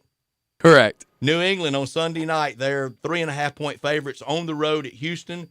Give me Houston straight up upset, 24-10 over the Patriots. Dave takes New England. I'm taking New England as well. They're 10-1 right now for a reason. Dave, you and Dave both having New England. Dave's NFL lock, Green Bay minus 6.5 over the Giants. I'm going to take the Jets and lay the 3.5 over Cincinnati. Jets win easily. And Drew, your NFL lock. I almost took that Jets game, but I like the Monday night action. Give me Seattle minus 3.5 against the Vikings. Seattle minus 3.5 over Minnesota. That's a playoff implication game. That's a good game on Monday night. NFL shock for you, Drew. Well, Ryan Tannehill has been playing great for the Titans, and I think has won 5 of the 6 games that he started since they benched Marcus Mariota. So give me the Titans plus 3.5 in Indianapolis against the Colts. I promise you I had it written down as mine as well. Is that okay? We share? I'll take it. Titans win 19-14. They keep it interesting. Dave's NFL shock, the Steelers, plus the 1.5 at home over Cleveland. That's our college and pro Friday football forecast picks, and a lot of college games, more than we normally pick, and looking forward to this big college weekend. It's been brought to you by First National Bank and Trust, a division of First National Bank of Eastern Arkansas for real estate, commercial, ag, hunting, and recreational. Contact them at fnbt.com or call them at 901-498-5763. When we come back, we talk the business of bowls with the executive director of the AutoZone Liberty Bowl, Steve Earhart, and some college football thoughts from him as well. That's next. You're listening to Sports Time with Wolo and Stats and Drew Barrett on Real Sports Talk, Sports 56, 96.1 and 87.7. Take Sports 56 with you on your phone or tablet. Download our official Sports 56 app today. Hi, this is John Conway with Conway Services. With a family coming home for the holidays, are you going to be running out of hot water? Not with a tankless water heater from Conway Services. It may be time for a tankless water heater that never runs out of hot water. Conway Services is making now the perfect time to replace that old energy-guzzling tanked water heater with 24 months to pay, interest-free. Or I'll give you $250 for that old tanked water heater. These energy-saving models only heat the water you use, saving you money on your gas bill every month. Plus, no more worrying about that tank bursting in your attic either. And you know, with Conway Services, you'll be receiving our award-winning service every time. So call Conway Services, the Mid-South's premier tankless water heater professionals at 384-3511. That's 384-3511. And the first 30 callers with a 10-year-old water heater will come out and inspect it absolutely free. Call 384-3511. Conway Services.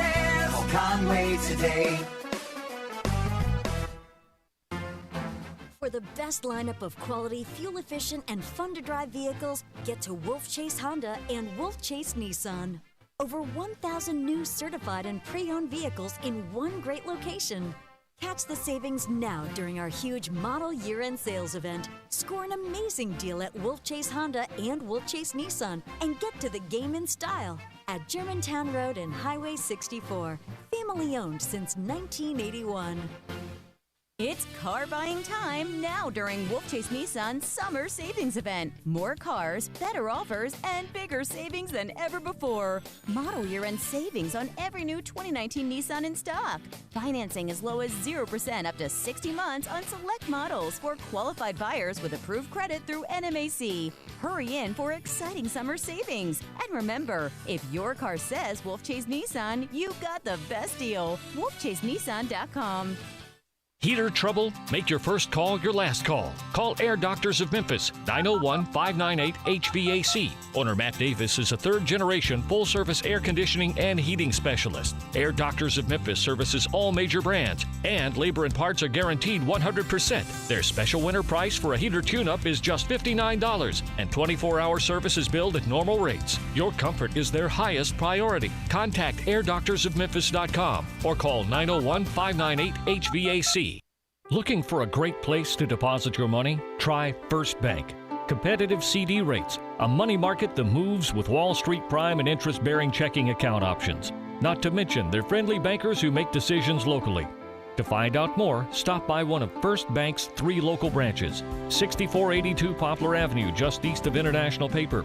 8398 Highway 64 across from Wolf Chase. And 6280 Highway 64 in Oakland. Or visit firstbankonline.com. Member FDIC. You've heard of James Gaddis Jewelers, but have you heard what they've done lately? Everything, a tremendous selection of diamonds and jewels and gold and silver and more. Lots of watches, tons of custom-made jewelry, diamonds, fine gemstones, bracelets, necklaces, so many choices. Romantics will love the one-of-a-kind estate and vintage jewelry. James Gaddis has experts in wedding and engagement rings, plus 2 repair experts for fine watches and jewelry. Layaway and financing available. James Gaddis, local and family-owned. Whatever your dream, make it come true at James Gaddis Jewelers, 4900 Poplar. Got something you want to get off your chest? You better have a backup plan. Want to join the conversation? Someone needs to tell him he has to grow up. Join us on the First Bank phone lines at 360-8255 or the First Bank text line at 67129. Welcome back to Sports Time with Wolo and Stats. This hour of Sports Time is brought to you by DeSoto Auto Sales. Here once again are Dave Wolosian and Brad Norsworthy. Love talking the business of bowls with our friend from the AutoZone Liberty Bowl, the executive director, Steve Earhart. And, Steve, it feels like we're down to the last week of the regular season. A week from Sunday, you will know the participants in the 61st AutoZone Liberty Bowl kicking off on New Year's Eve at 2:45 at Liberty Bowl Stadium. And it feels like no matter what point we are in the college football year, the old term, there's a lot of football left to play, but there's a lot of football left to play this weekend, isn't it?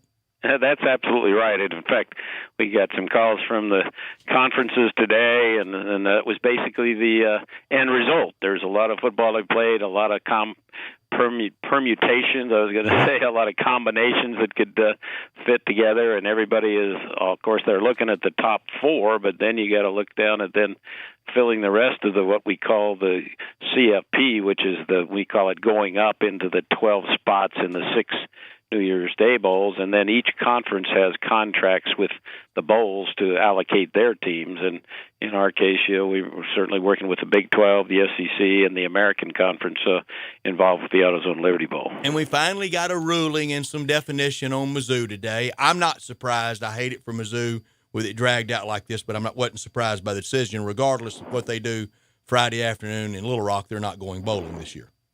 Well, and now you've got another state and a city that's probably as mad at the NCAA as Memphis and the state of Tennessee. I mean, this is just unconscionable what they've done up there. I mean, this was something that was self-reported with a tutor with just a handful of athletes, and yeah, there was some transgression, but they screwed around this thing for 2 years. They had the appeal was filed in the summertime, and then to wait to announce it 3 days before their last game of the year, and none of the players on the team had anything to do with the initial issue, and so they're punishing all these guys. So talk about being as mad as hell. It's unbelievable. It really is, Steve, and it's almost like they go the extra mile to be cruel.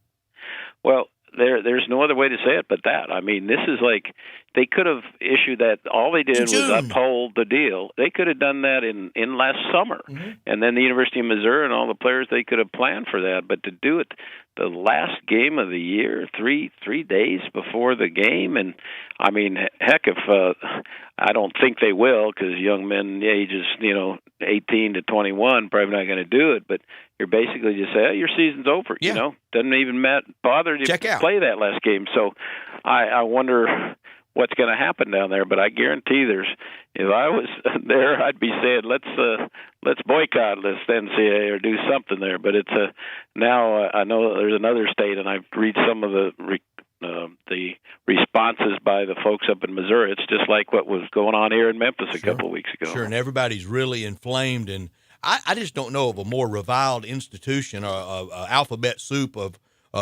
organizations as hated and detestable as the NCAA. Did you go to Mizzou last weekend? Did the AutoZone Liberty Bowl go up there to the Tennessee game? Yeah. Well, Harold and Justin from our office went. Mm-hmm. They, of course, went to the game and talked to the Mizzou folks, and it was unbelievable, why they've been left in limbo. And I just hope and pray that the NCAA, the same people that are looking at the James Wiseman case, and the appeal's been filed there, and, whether they're going to do anything. I think they'll probably do something earlier than 6 months, but whether they decide to do something with James Wiseman and then wait for another 6 months to deal with the University of Memphis, that's the worrisome part. And Steve, I fully understand it. Look, you want bowl eligible teams, And for the AutoZone Liberty Bowl Thursday night, and in some years it could work the other way, but Thursday night you have to be, and understandable business-wise, pro Mississippi State, and that would help you with the SEC's inventory of teams. Yeah, and I'm going to go down to the game, and of course we have great respect for both those universities, Mississippi State and Ole Miss, and I'm just proud that Keith was hired to be now the permanent athletics director down at Ole Miss. But yeah, we have a great relationship with both those universities and wish them both well. So it's going to be tough, and sitting in that press box down there at the Egg Bowl with all the emotion in that stadium, and I know Ole Miss is they seem to be, getting a little bit better, and of course, both teams have played really tough schedules. When you look at the, playing in the West in the SEC, and then it's a wonder that they're even surviving the way they are. People are saying, "Well, Mississippi State didn't play very well," but 5 of their 6 losses are against top 15 teams, I think, something like that. Isn't that how it works out? It's a pretty tough slog. Now, Steve, we'll fully understand that for business, kind of Thursday night, a little more pro-state. I'll bet you they throw you on their pregame show and maybe even postgame if they win. We don't need you this year. We'll get you in a year that we're headed to the AutoZone Liberty Bowl. We look forward to it someday.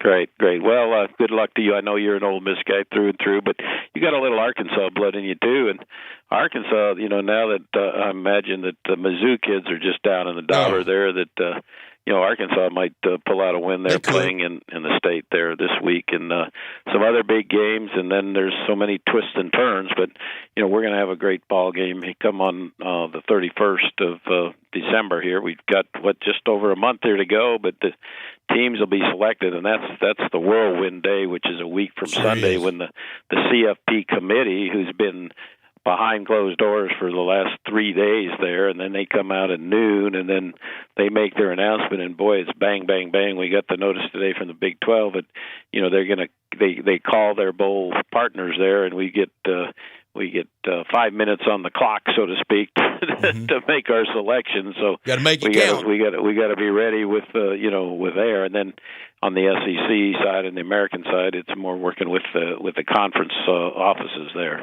Now, Steve, what are the realistic chances of a Tennessee versus Texas? Either, neither, what?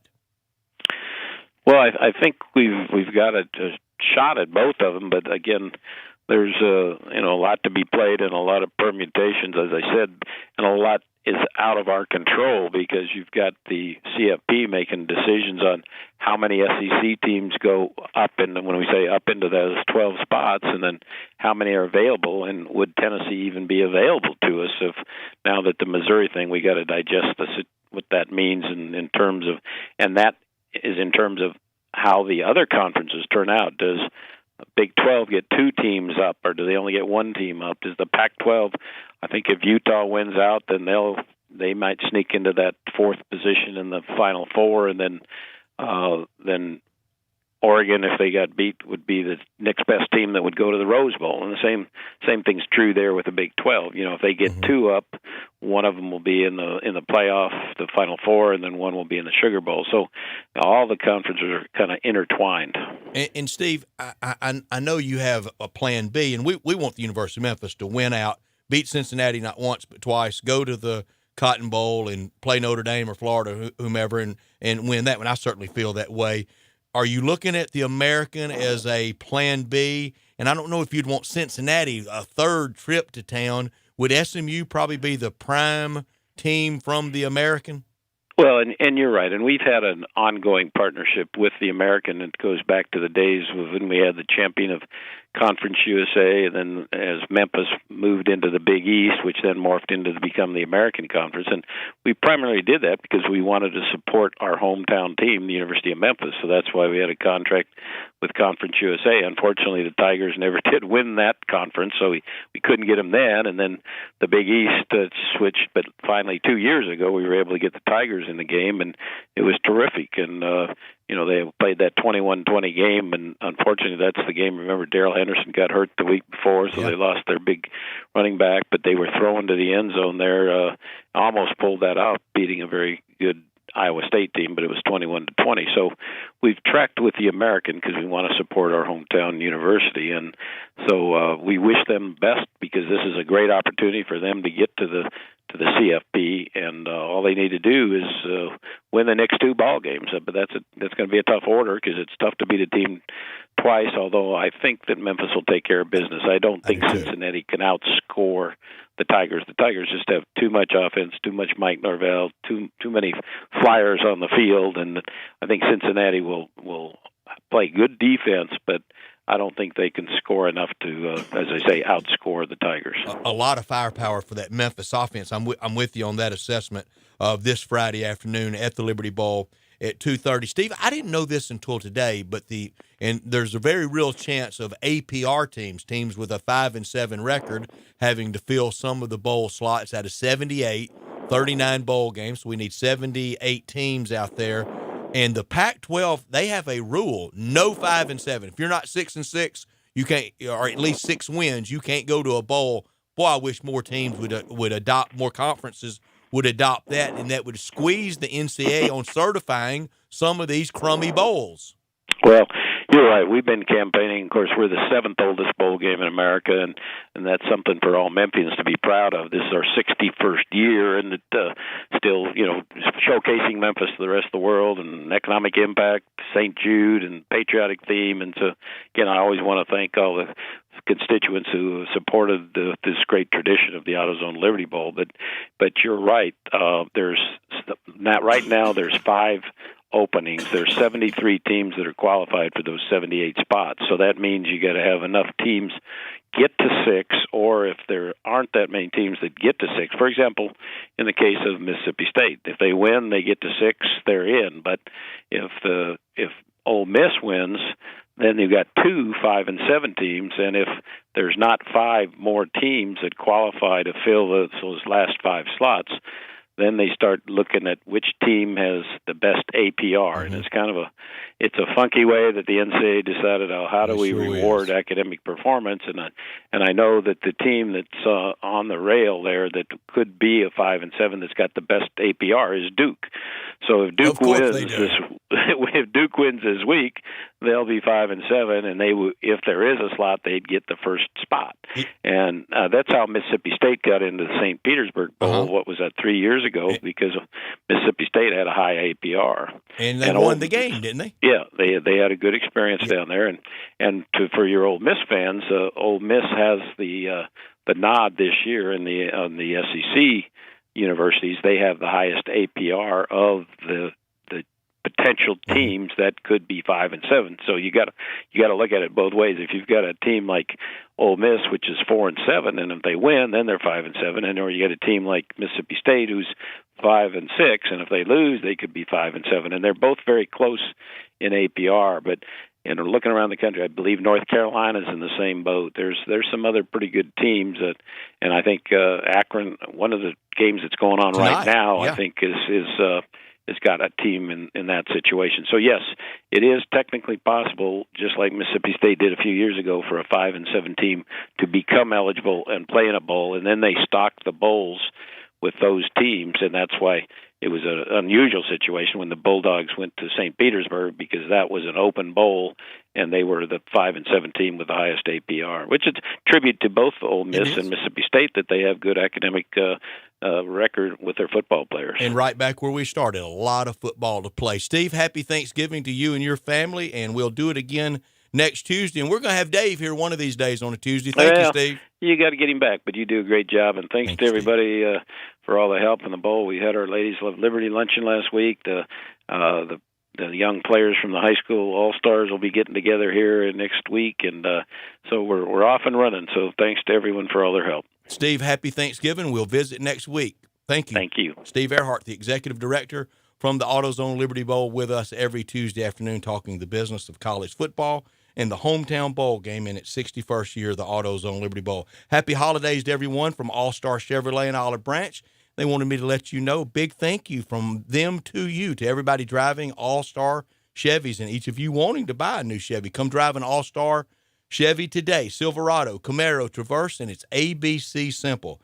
A, the All-Star Challenge, to bring any written offer from any Mid-South Chevy dealer to All-Star so they can give you a better deal or they'll buy you a tank of gas. B, the better buying experience that's fast and fun for you. C, customer care. It's extraordinary to take care of everything you need so you and all your future cars and trucks will be bought and part of the All-Star family. Over 75% of All-Star customers are repeat buyers, and no other Mid-South Chevy dealer can say that. Find new roads to All-Star Chevy in Olive Branch, not South Haven, not the Pike, not Collierville.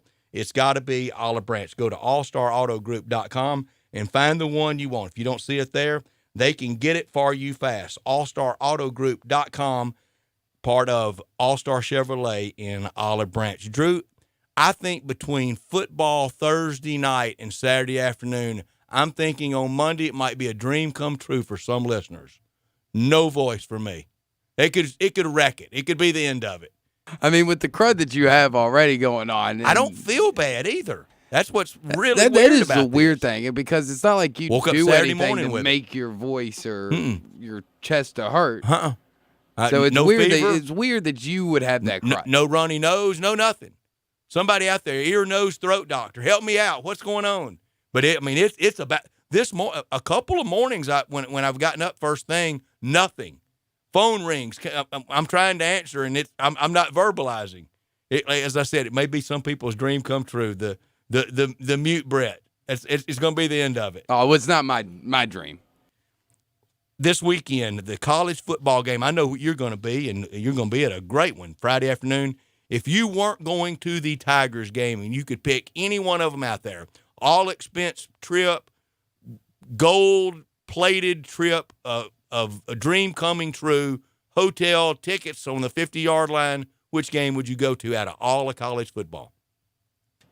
Probably the Iron Bowl, just because it is the legend of it, the pageantry of it. Alabama, Auburn. That's a big checkoff. Probably after that, probably go Ohio State, Michigan. Do you prefer Big House or Horseshoe? Big House. Rather go to the Big House. See, I want to go to the Horseshoe, and I want to go next year. And I wanted to go last year, and it just fell through, and I couldn't make it happen. Next year, play State on Thursday night, get to the airport, get to Columbus, and I want to go to the Horseshoe because I know the track's not there anymore, but it's still the structure, it's still the building where Jesse Owens ran track in college. Yeah, that's great historic-wise, but I think for me the Big House is like one of those most iconic things of college football. It is. I've never been, and I want to go to Michigan. I want to go to the Big House someday, but I think for that game, I think I'd want to see Notre Dame there. The Battle of the Fight Songs. Yeah, I'd love to see Notre Dame in Michigan. But that'd be good. But then I'd also want to see Notre Dame play at Notre Dame, which I'll take anybody at Notre Dame to go see Touchdown Jesus. A lot of my Razorback friends, week 2 next year, they're going to be up there and waiting to see who they get as a coach and see how they would fare next year against Notre Dame. We come back, we wrap up the week and wrap up this Tuesday with Taco Bell Crunch Time. That's next. You're listening to Sports Time with Wolo and Stats and Drew Barrett on Real Sports Talk, Sports 56, 96.1 and 87.7. The Peter Edmiston Experience with C.J. Hurt. Weekday mornings from 7 to 10. Only on Sports 56, 96.1 and 87.7. The folks at Homer Skelton Hyundai want to say thank you. Thank you, Memphis, for another spectacular year. They set records, but I can understand why. You think about the product. Where else do you get a 10-year, 100,000-mile limited powertrain warranty? That's what you get on every new car at Homer Skelton Hyundai. Oh, and thank you again for the 11th straight year, the #1 certified pre-owned car dealership in all of Memphis. It starts with that product, but then it goes to the shopper assurance. Where else do you go where you get transparent pricing, flexible test drive, take the car for a couple of days if you want, streamlined buying process? You're not going to be there all day, in and out. And then, and I have not seen this anywhere else, the 3-day worry-free exchange. You buy a new car, if you've got any buyer's remorse, you've got 3 days to change your mind. Just get on Lamar, take it into Mississippi, the first exit's Craft Road, turn left, and go see Chris True and all the gang at Homer Skelton Hyundai. Hey everybody, this is Coach Penny Hardaway. There's a comfort in being home, and to me, comfort food and family makes Memphis the place to be, along with having the best basketball fans in America. I like pulling into Corky's and getting one of their family party packs. How can you go wrong with pork, beans, slaw, sauce, and buns for only $5.99 a person? It is so easy. I can call ahead, order online, or just pop in. Tailgating can't get any easier. Tell them Penny sent you. Encore flavor, Corky's barbecue. Join Sports 56 Middays this Wednesday from 10 to 3 at Top Gun, formerly Range USA in Bartlett. Top Gun at 2770 Whitten Road wants you to come out to the largest gun range in the Mid-South and shoot for free. While Sports 56 is there, you can stop by for a free range pass that you can use anytime. Chow down on some amazing barbecue and smoked queso from Ferguson's Barbecue. Tons of specials on guns, ammo, and memberships just in time for Black Friday. And we'll have 2 pair of Memphis-Cincinnati tickets up for grabs. This Wednesday, 10 to 3 at Top Gun in Bartlett with Sports 56, 96.1 and 87.7. The holiday season is here, and it's time for our best offer of the year during the Ford Black Friday event. Now, for a limited time, get 20% estimated savings on select 2019 Ford models. You're ready, and so are we. Start the season off right, and don't wait to enjoy our best deal of the season. That is 20% estimated savings on select 2019 Ford models. The Ford Black Friday event ends soon, so hurry in today. Eligible on select 2019 model year vehicles. Vehicle must have arrived at dealer at least 61 days prior to the sale date. Estimated savings include an average dealer discount based on a sales survey of average discounts offered by Ford dealers nationally. Discount may vary. Dealer determines price. For all offers, take new retail delivery from an authorized Ford dealer stock by December 2nd, 2019. See participating dealer for complete details. No matter what your past credit, no matter how much you owe on your trade, no matter if you tried to buy at another dealer and were turned down, Sunrise Buick GMC can get you financed. There's never been a better time to trade. Sunrise has hundreds of new vehicles and over $5 million in used car inventory, specializing in cars and trucks under $10,000. Sunrise has the lowest prices and will not be undersold. Bad credit, bankrupt, slow pay, Sunrise gets you financed when no one else can. Check out the inventory and apply online at sunrisememphis.com. The November blowout sale going on now at all Sunrise locations. Covington Pike, Wolf Chase, and Collierville. Welcome back to Sports Time with Wolo and Stats. This hour of Sports Time is brought to you by DeSoto Auto Sales. Here once again are Dave Wolosian and Brad Norsworthy.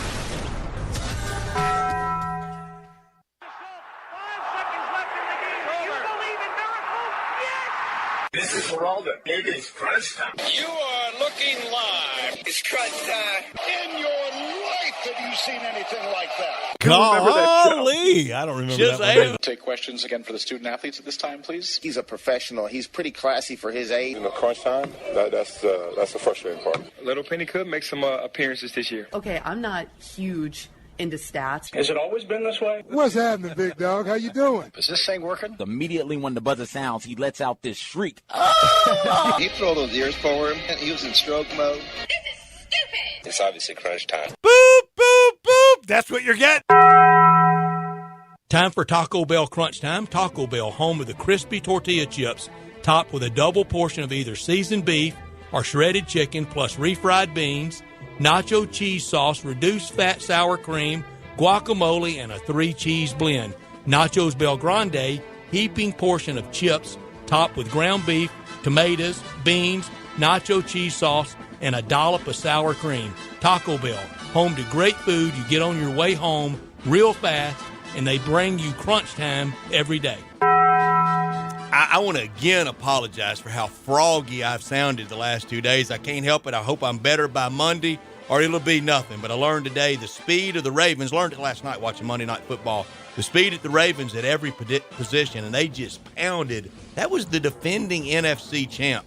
Rams aren't sniffing the Super Bowl this year. Big step backwards for Sean McVay, Jared Goff, and our old buddy Stan Kroenke. I sure hate that, don't you? Oh, I sure hate when ever. Stan Kroenke is in trouble. I also learned a Ravens tidbit today. Learned that my Ravens made history last night with their 41-7 win over the Texans last week and the 45-6 win yesterday over the Rams. The Ravens are the first team in NFL history to beat winning teams in back-to-back games by 34 or more points. It was overwhelming. It was bulldozer for sure. Could have done without. Never realized Bob Davie had been toiling at New Mexico for 8 years. 8 years, and it's over. Did you know he was there 8 years? I had no clue. That's a long time to be at New Mexico, isn't it? They hadn't been very good. He hadn't been very good. Don't know how much it will impact the coaching carousel, that move, but whoo, life after Notre Dame can be rough, can it? It was even a little bit rough for Lou Holtz at South Carolina. It was sure rough for Jerry Faust, Tyrone Willingham, Charlie Weiss. With that, Brian Kelly, rumored to be thinking about looking at other places. You better stay right there at Notre Dame. It's Notre Dame. Yeah, I don't care what money else you get offered. If it is your dream job, you got to stay at Notre Dame. I could have done without PETA going after the University of Georgia, demanding that they quit using their beloved Bulldog mascot, Uga. PETA tweeted out a video yesterday of Uga Do you follow PETA? I do not. I saw it retweeted. Shucks. They tweeted out a video of Uga sleeping in his doghouse during the A&M game last weekend when it was raining. He's happy. Well, this is what they said. He looks miserable. No dog deserves to be packed up, carted from state to state, and paraded in front of a stadium full of screaming fans. Dog has a great life. Animals are not mascots. UGA Athletics must retire Uga immediately. He should be at home with a loving family. This is absolutely insane since Uga lives a better life than 99% of people. PETA needs to head up to the Harvard-Yale game because the first college mascot was Handsome Dan at Yale, their Bulldog. Yes, it was. And the reason why Georgia's named the Bulldogs because their first opponent ever in football was playing Yale. PETA, worry about your own business. Find something to do. Keeping a close eye tonight on what, Drew? I'm keeping a close eye on the MACtion tonight. Yeah. Also, light NBA schedule tonight with the Clippers at Mavs and Warriors in Denver. Here's what I'm really keeping an eye on. Hoping that the Clippers rest Kawhi tonight so we here in Memphis can see him and Paul George play tomorrow. Because, you know, he's either he's playing tonight, not tomorrow, or not tomorrow, and it's tomorrow. Got the Grizzlies at home tomorrow night and on Friday. Then they're on the road on Sunday afternoon. There's so much to keep an eye on between now and the next time we assemble. You're going to be on Friday with Gabe during middays, right? That is correct, 10 to 1. And if you need me, shout. I'm going to join CJ and Kari Thompson at 9 on Friday morning. I'm joining Greg tomorrow morning at 10:10. A lot of different schedules. We hope everybody keeps it right here. We got games and we got shows and we got something for everyone. We got NFL games from Westwood 1 on Thursday. And I know we've got Ole Miss basketball tomorrow afternoon with pregame starting at 3:30. Great remote tomorrow from 10 to 3:30. Middays will be out there with that, and John Harden as well, and Eli Savoy on the call for Ole Miss basketball tomorrow afternoon in Brooklyn. I'll be on at 4:30 with pregame from Scott Field at Davis Wade Stadium for the Battle for the Golden Egg on Thursday night. Hope to see some of my Bully friends down in Starkville and Ole Miss friends as well for that game on Thursday night, and we'll be back in here on Monday. Dave will be back then. For Dave, for Drew, I'm Brett. Everybody have a great Thanksgiving. Enjoy your time with your family and your friends. We got a lot to be thankful for, and we're sure thankful of you and you listening. You're listening to us and supporting our sponsors. We'll talk to you on Monday. Good night, everyone. It's the holidays, people, and our guys at All-Star Chevrolet in Olive Branch told me to say a big thank you to first, the new Camaro. It's ABC simple. A, the All-Star Chevy Challenge to bring any written offer from any Mid-South Chevy dealer to All-Star so they can give you a better deal or buy you a tank of gas. B, better buying experience that's fast and fun for you. And C, customer care to take care of everything you need so all your future cars and trucks to be in the All-Star family. Because over 75% of All-Star customers are repeat buyers, and no other Mid-South Chevy dealer can say that. So find new roads to All-Star Chevrolet in Olive Branch. Not South Haven, not the Pike, not Collierville. It's got to be Olive Branch. So go to allstarautogroup.com and